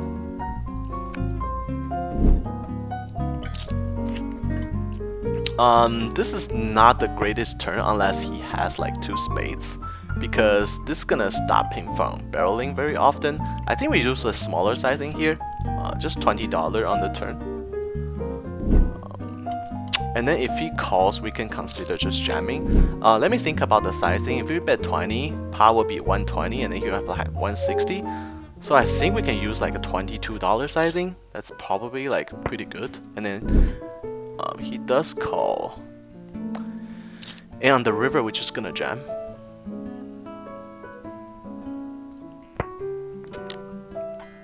Life red confirmed. Yes, I am a red. I mean, at least when I was playing professionally, then I was a live player, so just gonna jam this river. Hopefully he has aces. Instant call. He had the flush. Flush no good. Drawing dead on the flop. It's unfortunate that a spade gets there on the river. I mean on the turn, and there's nothing he can do there. He's not gonna put us on a flop boat. He probably thought he was trapping us because we do have the tendency to bet 3 street there as a bluff, and we're definitely capable of doing that. That's what we call planting a seeds, right? And then a lot of those regulars have been planting that seed, so they're gonna play like a little loosey-goosey sometimes because we do pull some triple barrel bluff quite often. So this is what I'm talking about. Like during July, even though we're losing, and then like a lot of our triple barrel bluff were getting called, but like we're planting those seeds, right? And then now like we're seeing the rewards. Gonna bet the turn with the open ender. Ace high can still be the best hand, obviously. So now like we're seeing the rewards. Those seeds that we planted back in July, definitely working against some of the players here. I think we start with a small c-bet on this board. Small c-bet on this board as well.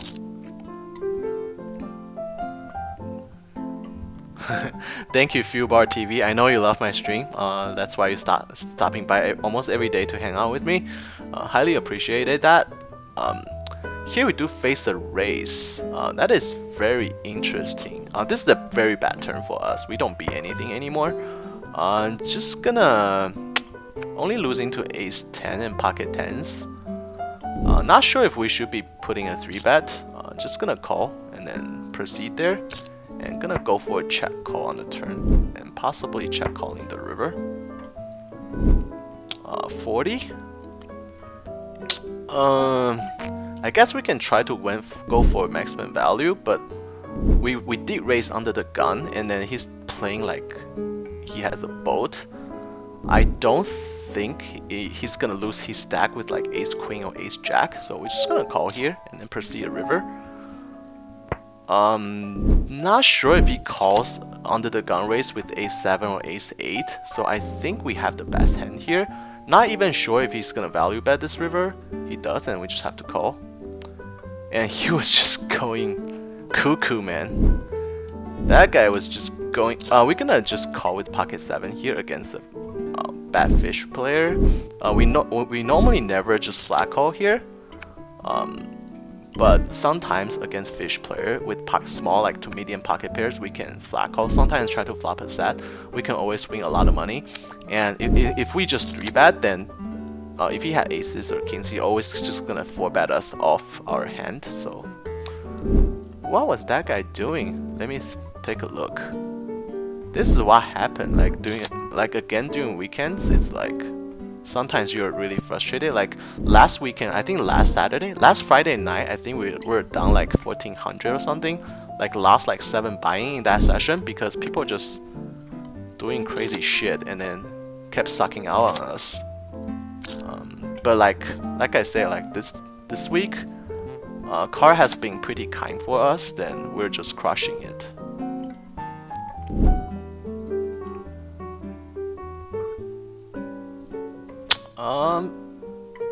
On this board, we're gonna start with a small c-bet.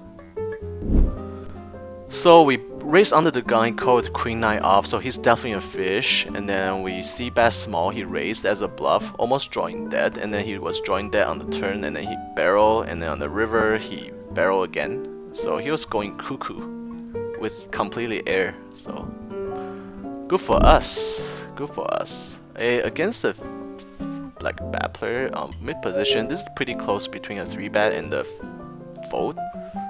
With his stack, I lean more towards folding because if we flop top pair, it's very hard to get away.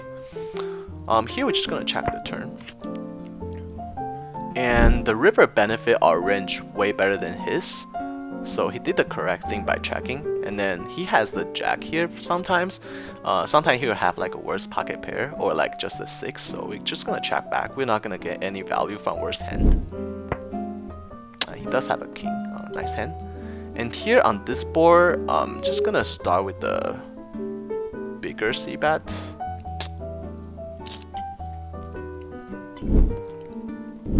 And we do just pick up the pot, that's nice.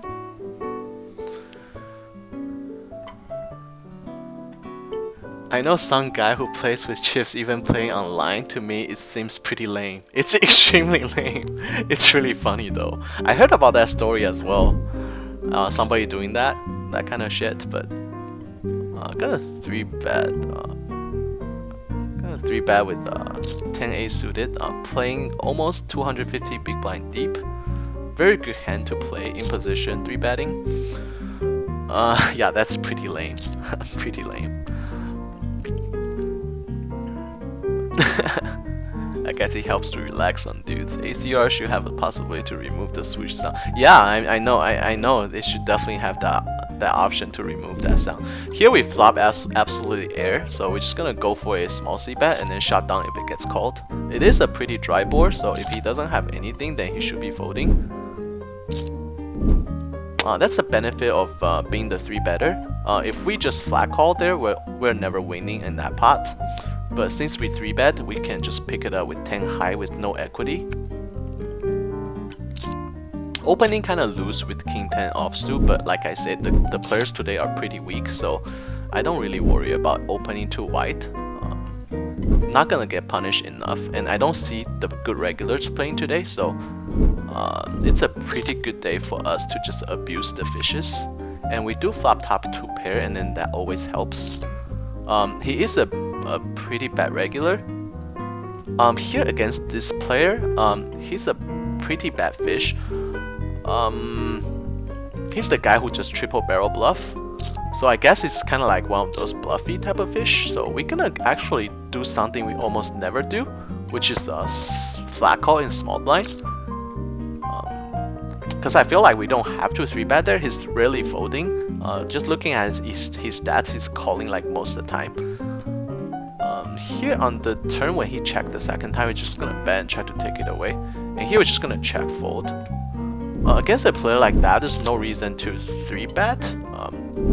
Like all the time. Like 3-betting queen jack suited versus button open is like a default thing. If against anyone else, but against this guy, I don't see the reason to do that. We do pick up a gut shot and double gut shot actually, so we can get there with the 9 or the king. Here we do face check raise, and it's a pretty easy fold. We don't have anything. He does bet $8. We're definitely gonna call because I feel like if we get lucky on the river and then he is slow playing like a set or something, we can win a lot of money. And we do get there with the nuts, so we're just gonna check, and then hopefully he has a 10. Hopefully he has a jack, and then that way I think we can get like a huge stack because we do have the absolute nuts. Just gonna check it to him. I feel like he's actually gonna bluff here quite often. He does check behind with the ace-8. That's unfortunate. This is a small bet. I'm not folding to that.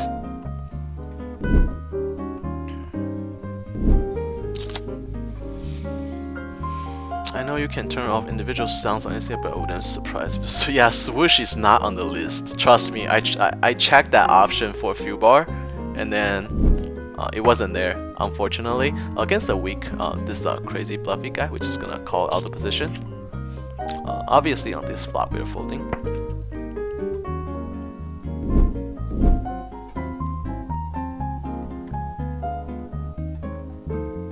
There it is then. Queen 9. Yeah, Queen 9 was crazy, buddies. Like, that was kinda nuts. And then we do spot another ace jack here against a good regular, and then I just don't think it's worth it to 3-bet. We can do that sometimes, but not like all the time. We do spot another fish player. This guy has a VPIP of 86 and then pre-flop raise of 71. Definitely a recreational player. 100% confirmed. 3-betting with ace king suited. Nice work, Daily. I'll be joining you soon in this player pool. Michael Perry. Cool. Let me know what's your username so I can tag you as a friend. Not necessarily means that we're gonna play soft, but you know, I always like to tag my friends or my viewers.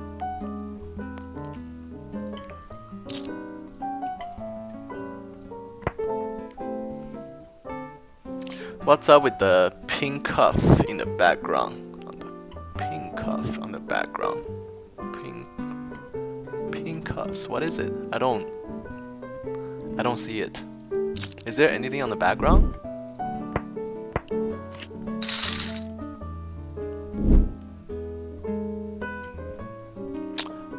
Here pocket sixes. I think if we want to play, we're gonna put in a 3-bet. Just because we're super deep. Using a larger sizing on this flop, and then facing the mid 3-bet, definitely calling with suited ace.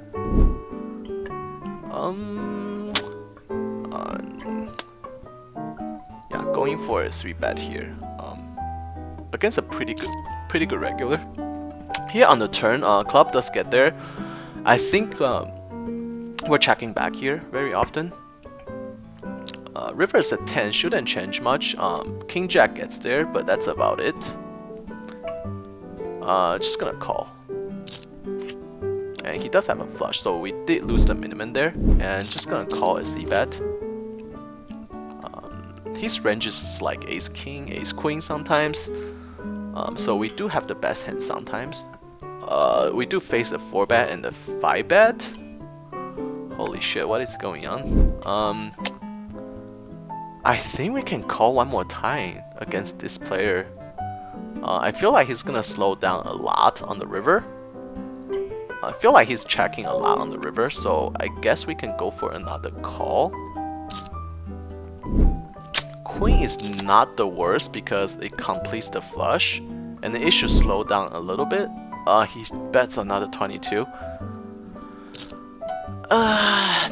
This is pretty weird spot. We just have to be good here, like 18% of the time for this call to be profitable. Will he be doing this with ace king? I think so. If he has ace queen, he rivered it. Actually gonna give him credit here because he doesn't 3-bet that often, so gonna give it to him. Nice bet, buddy. We're gonna get your money next time.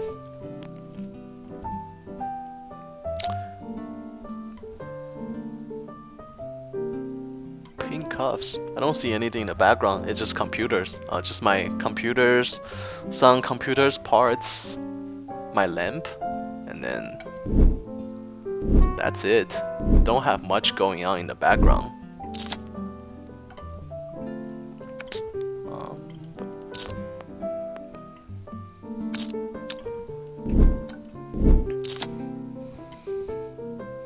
Guys are going after me. I wouldn't say so. I don't really mind. Definitely defending with King Jack suited, facing a small blind 3-bet. Queen 7, 2 hearts. Not the worst card, worst flop for our hand. We do flop a flush draw. Definitely calling, not folding yet.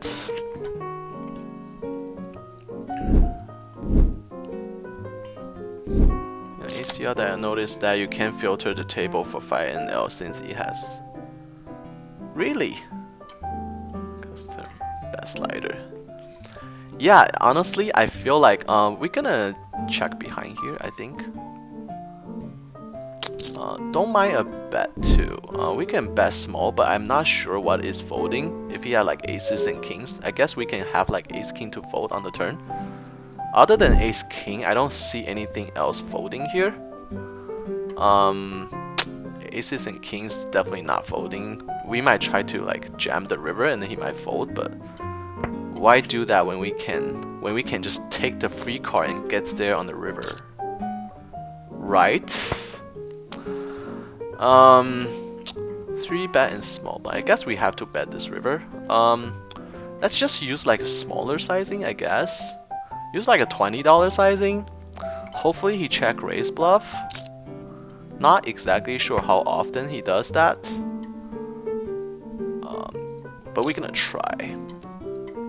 Maybe he'll call with like ace king or something. He just fold. Doesn't even want to pay off $20. Checking this river. Only beating king queen here. Very unlikely we had the best hand. He has pocket queens, nice hand. Here facing 4-bet. Ace 5 suited is not a hand that we want to go to battle against 4-bet range. Shoving sometimes, but not in those positions. If it's like button versus small blind, we can consider shoving ace 5 sometimes. It's definitely in our 5-bet shoving range. Button versus small blind, button versus cutoff. But in those positions, mid position versus cutoff, we're just gonna give him some credit for having a real hand.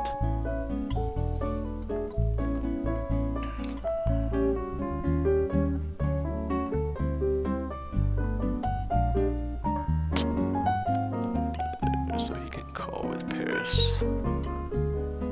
Yeah, that may be true. I don't remember exactly what was going on. On the flop, we're using a small c-bet sizing, I think. Here facing mid 3-bet, definitely gonna call.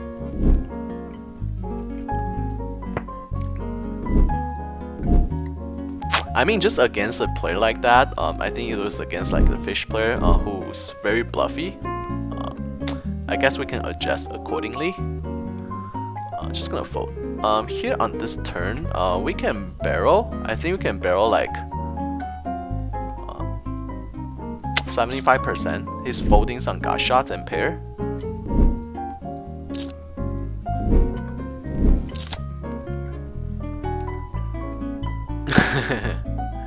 Yeah, you bet river versus flush, especially the high board. He has a read on the player that likes bluff.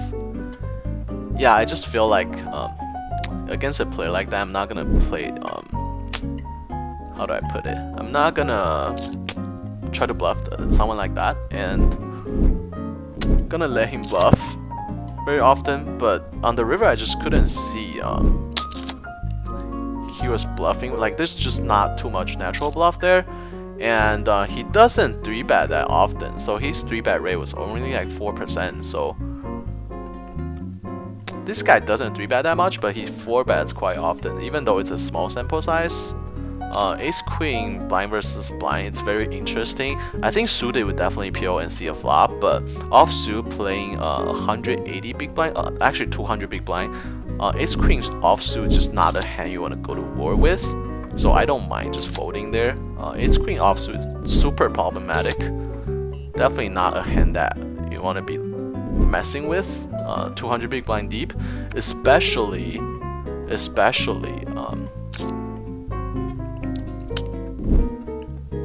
against like, you know, not a bad player. On this flop, we can check. Sometimes we can bet. I feel like we're only getting 2 streets of value, so we're gonna mix it up and just check here.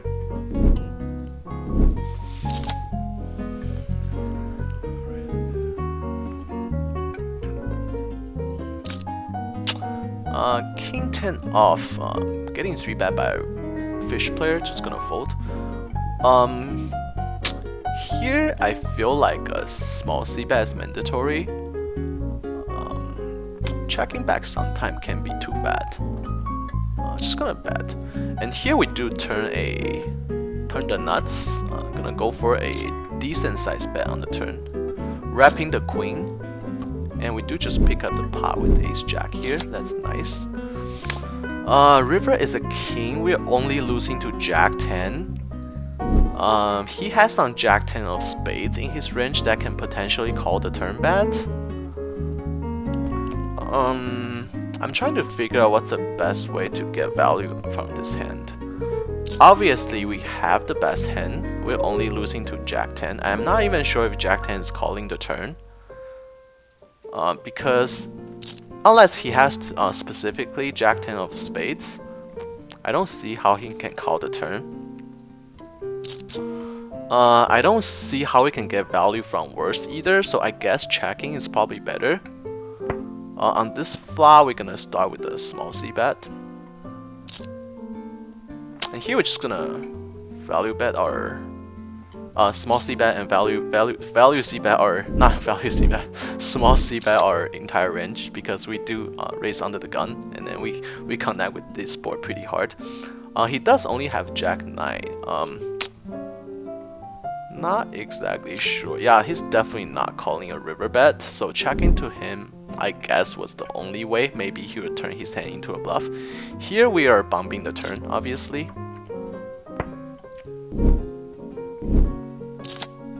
And we do just pick up the pot, that's always nice. We break out, so just gonna give it to him.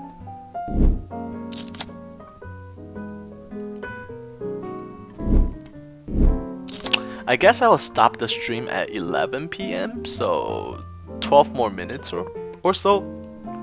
I do want some sleep for tomorrow's tournaments. Facing a fish player, the blind does 3-bet quite often, so I guess we're putting a 3-bet with 7s here. We just never get into a spot where we can 4-bet today. I don't know why. I think the only time we 4-bet was a 4-bet bluff too.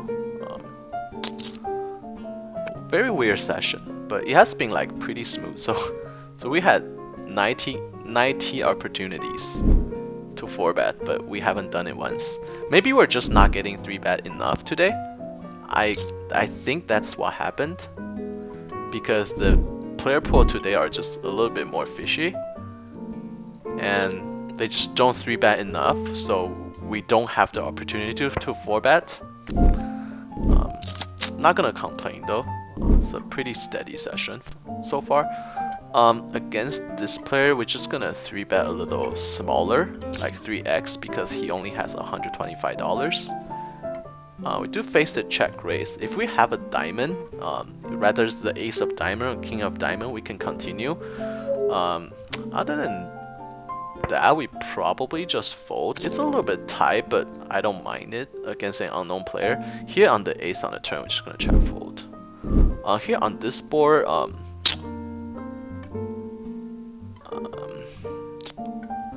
actually we're gonna check back.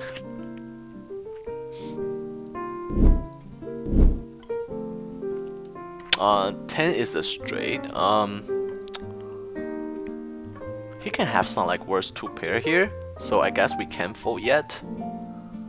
Just gonna call and then fold to a jam. Now the river is like this, and any ace is the nuts. I don't see him. I see him checking a lot here though. Yeah.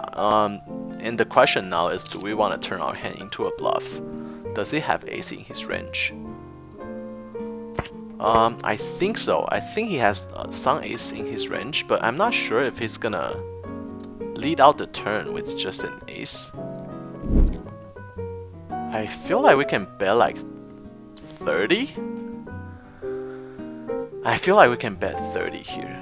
Here we just a gut shot, and he bet pretty big, so we're just gonna give it to him. I think we can bet 30, and then if he jam, we fold. And then I think this is gonna fold him out very often, because I think we have more aces in our range, and then he does instant fold, which is nice. So we avoided a chop. Because we have more aces in our range versus him, especially after he checked the river, he either has it or he doesn't. And then I just feel like $30 is a good amount for us to risk to take the entire pot versus just checking back and chop. And we did just grab the pot, because we do have tons of aces in our range. And then he instant marked, which is good. I feel like he had like 2-pair, worst 2-pair. So we had the best hand anyways. It just felt that way. I feel like if he had a 10 there with a straight, most of the time he would just tilt check call, because his straight got killed, and then that's what fishes do. Here we flop top pair and flush draw and got shot straight flush. Just gonna start with this small c bet, and here we are 4-betting and get it in against this player. We do have a straight flush, ladies and gentlemen. We do have a straight flush. What do we do? Here flat calling with 10s. I think we go for a check. I think we're checking with a lot of our range, blind versus blind. However, he does check back. And this is a straight on the board. We do have the nuts with the straight flush. Gonna start with the $15 bet and then see what he does. And defending with the 10-8 suited. He does call with an 8 and then we do have a straight flush. On this board, I feel like we're mandatory to put a raise. If we just call, then we're way too passive. We need to protect our pocket tens here by showing some kind of strength in our hand. And this is gonna put a lot of pressure on him. Even he had like aces, we can easily have a set here. We can have like 5-7 suited and tons of 2 pairs. And we do just pick up the pot. That's always nice. Here on this turn, we're gonna call. We do have top pair, and it's a pretty good river. I don't think he's gonna bluff too often on this river because he doesn't have any 6 or 3 in his range. And hopefully we just check back, and hopefully he has ace king. I don't see a reason for us to turn our hand into a bluff because we're not having too many 3s here. We have tons of 6. We can have like 6-7 suited, 6-8, 6-5 suited. We can turn our hand and wrap a 6, but I don't see a reason to do that because we do have top pairs. Just gonna check and hopefully he has like ace high, and he does have ace high. That's good. Really need some sleep, getting old. Yeah. Not necessarily. I normally only sleep like 5 hours. No, like during normal time, like during weekdays, I sleep like 5 hours. I do take tons of nap though. Like during the day, if like there's nothing to do for my business, I normally take tons of breaks. Good luck for tomorrow. Yeah, appreciate it. It's definitely needed. Here we do face the 3-bet from the blind, and here is another opportunity for us to put a 4-bet, and this is the 4-bet and get it in situation. Pretty straightforward, button versus small blind, we're never folding here. And if he jam, it's an easy snap call.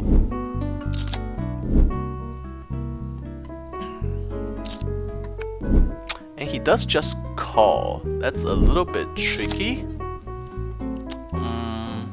He can have some ace queen here actually.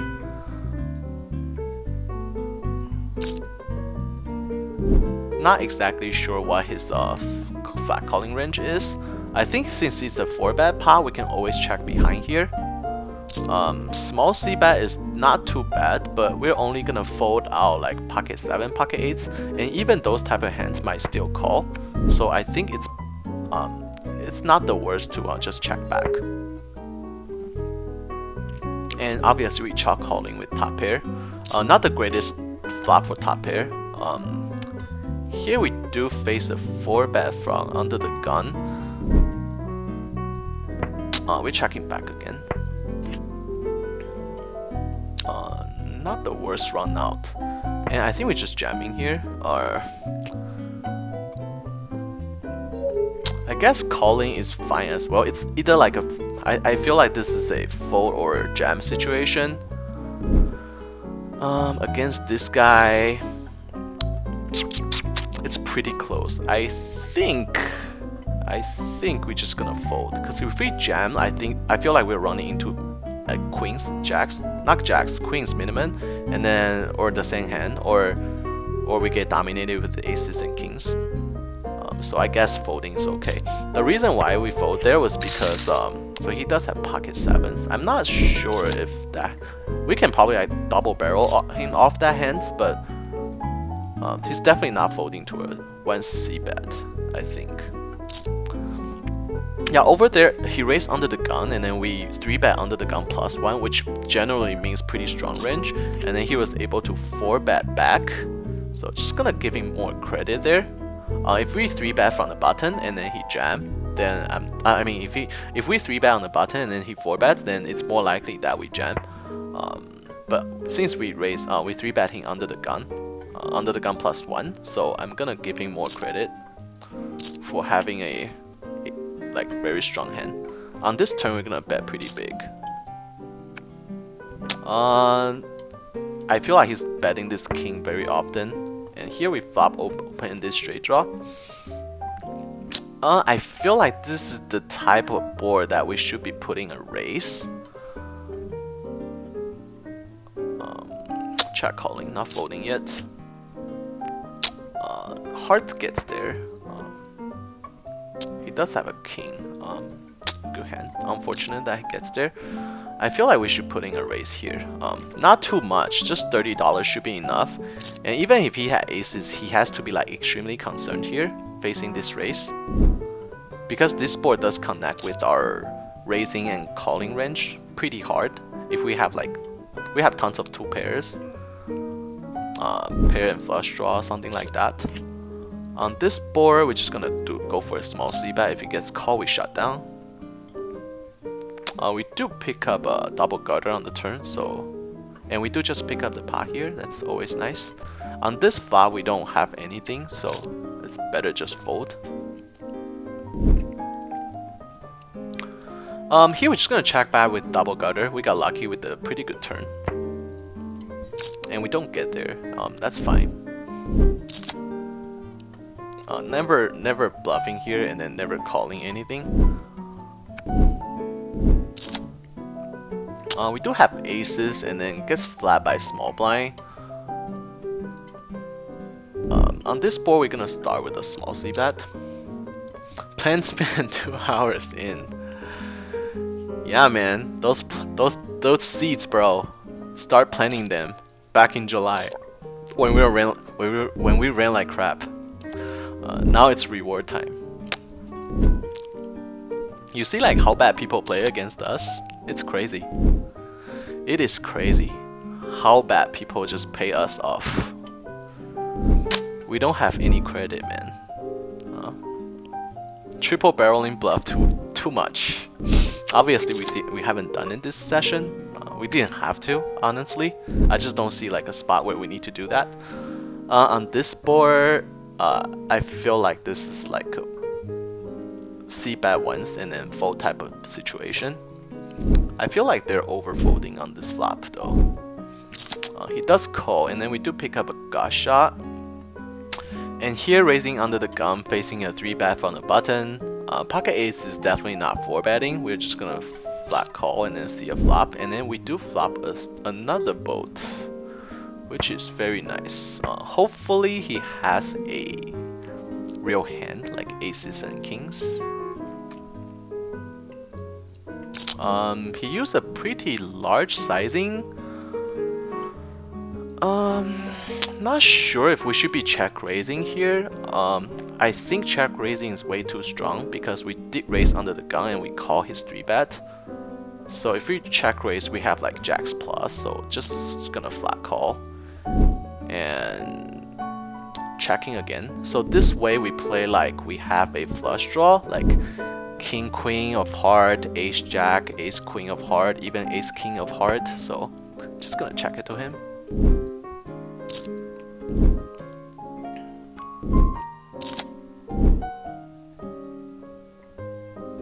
The fish keeping around. He does bet 42. This is a spot where check jamming is okay. If he had aces, he's probably gonna call. But if he has like ace king or something like that, he's definitely not gonna call. So I guess we go for a check call again and check to him on the river again. Hopefully he doesn't have jacks. I don't think jacks would play it this way. But if he has jacks, we just have to lose our stack. He does jam. Instant call. And then he has aces. That's unfortunate for him. Small c-bet on this flop. We do have ace. However, there's a possibility he has better aces here. He does check raise. Against a player like this, he folds tons of 3-bets. So I guess we can go for a fold, especially versus a 4.5x check raise. don't really see any reason to continue with ace-9. I think we are drawing to 3 outers. Just gonna give it to him. Over here, doesn't matter what we play. Like, he had aces, he didn't do anything wrong there. It's just unfortunately we flop a bolt, and then that's a super safe board for aces. So it's just it was just unlucky. But if he had like ace king of hearts or something, he could very much turn his hand into a bluff on the river, and he was drawing that on the flop. So that's why we played the way we play. Just check calling 3 streets. And then consider we raised under the gun, and he did 3-bet our under the gun open, so he generally has a stronger range. And we kind of play like a pussy, so very likely that he's gonna triple barrel bluff there. It's a good chance he might triple barrel bluff there. Here on this board, it's pretty dry. I feel like a small c-bet should take it down quite often. And here we're gonna bet a little bit, using a smaller sizing, because he's folding all the ace king, ace queen type of hands. Even it's a 1/3 pot bet. We do face a check raise. We do have backdoor backdoor flush draw and backdoor straight draw, but against a player like that, I'm not exactly sure. Here we're gonna 3-bet a little bigger. Probably just fold. It's 11 already, so I'm supposed to be cutting off the string. Gonna try to wrap up the session. He does call on this board. I think it's okay to check back. I feel like pocket queens here is the 2 streets hand, so we're not gonna get 3 streets of value, especially versus like a 300 big, like 250 big blind stack. So we're gonna start with the check bats, especially with the queen of clubs. I think it's okay to check back here, just to pot control a little bit and play a little bit more careful. Totally fine. Here against our friends, we're gonna c-bet pretty big on this board, and on the turn we're gonna start betting. I'm gonna start using like a little over half the pot size. Here we're checking, and this is the terrible river. We still beat ace king on the turn, but once this river comes, we just almost always losing. So just gonna fold. And here we do face the check raise. I don't think we can fold yet. Not exactly sure what he's doing this with. He can be doing this with like club draw or like a set, but we're not folding just yet. Because we played the hand this way, just gonna face some aggression sometimes. But we do have position, and we're playing pretty deep, and this river should shut him down quite often. Now what do we beat? I don't think he's doing this. River bet with a set. He could obviously have like 2 clubs, but I just don't see it because we block ace queen of club, so the only hand he could have is ace jack of club, and I don't think he would call a 3-bet with the ace jack of club. And he can obviously have a set, but I feel like we have to call here with the way the hand goes. It kind of sucks, but I feel like he could have a set, but it's pretty close. I think we're gonna go for a call.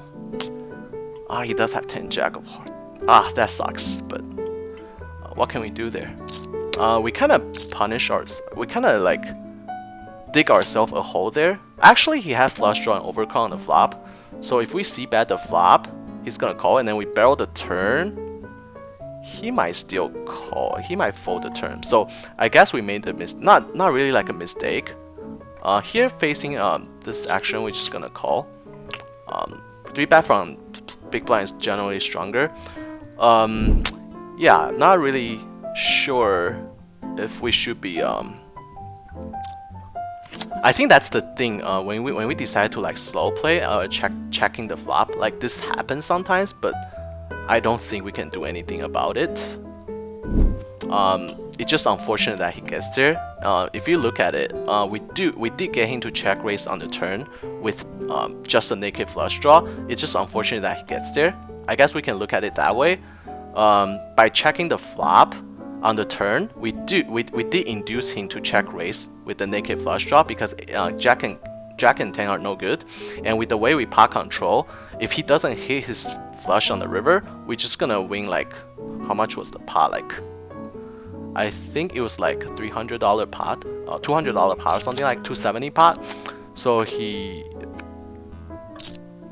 yeah, it's just unfortunate the river came the way it came, but I don't think that was that big of mistake. We check back to pot control, and then on the turn we bet, and he did turn his like he did try to bluff us off because we can't have some ace king here, and then he did check raise on the turn with just a naked flush draw because obviously Jack and 10s is no good, and we call, and then the river was 280, and unfortunately he gets there.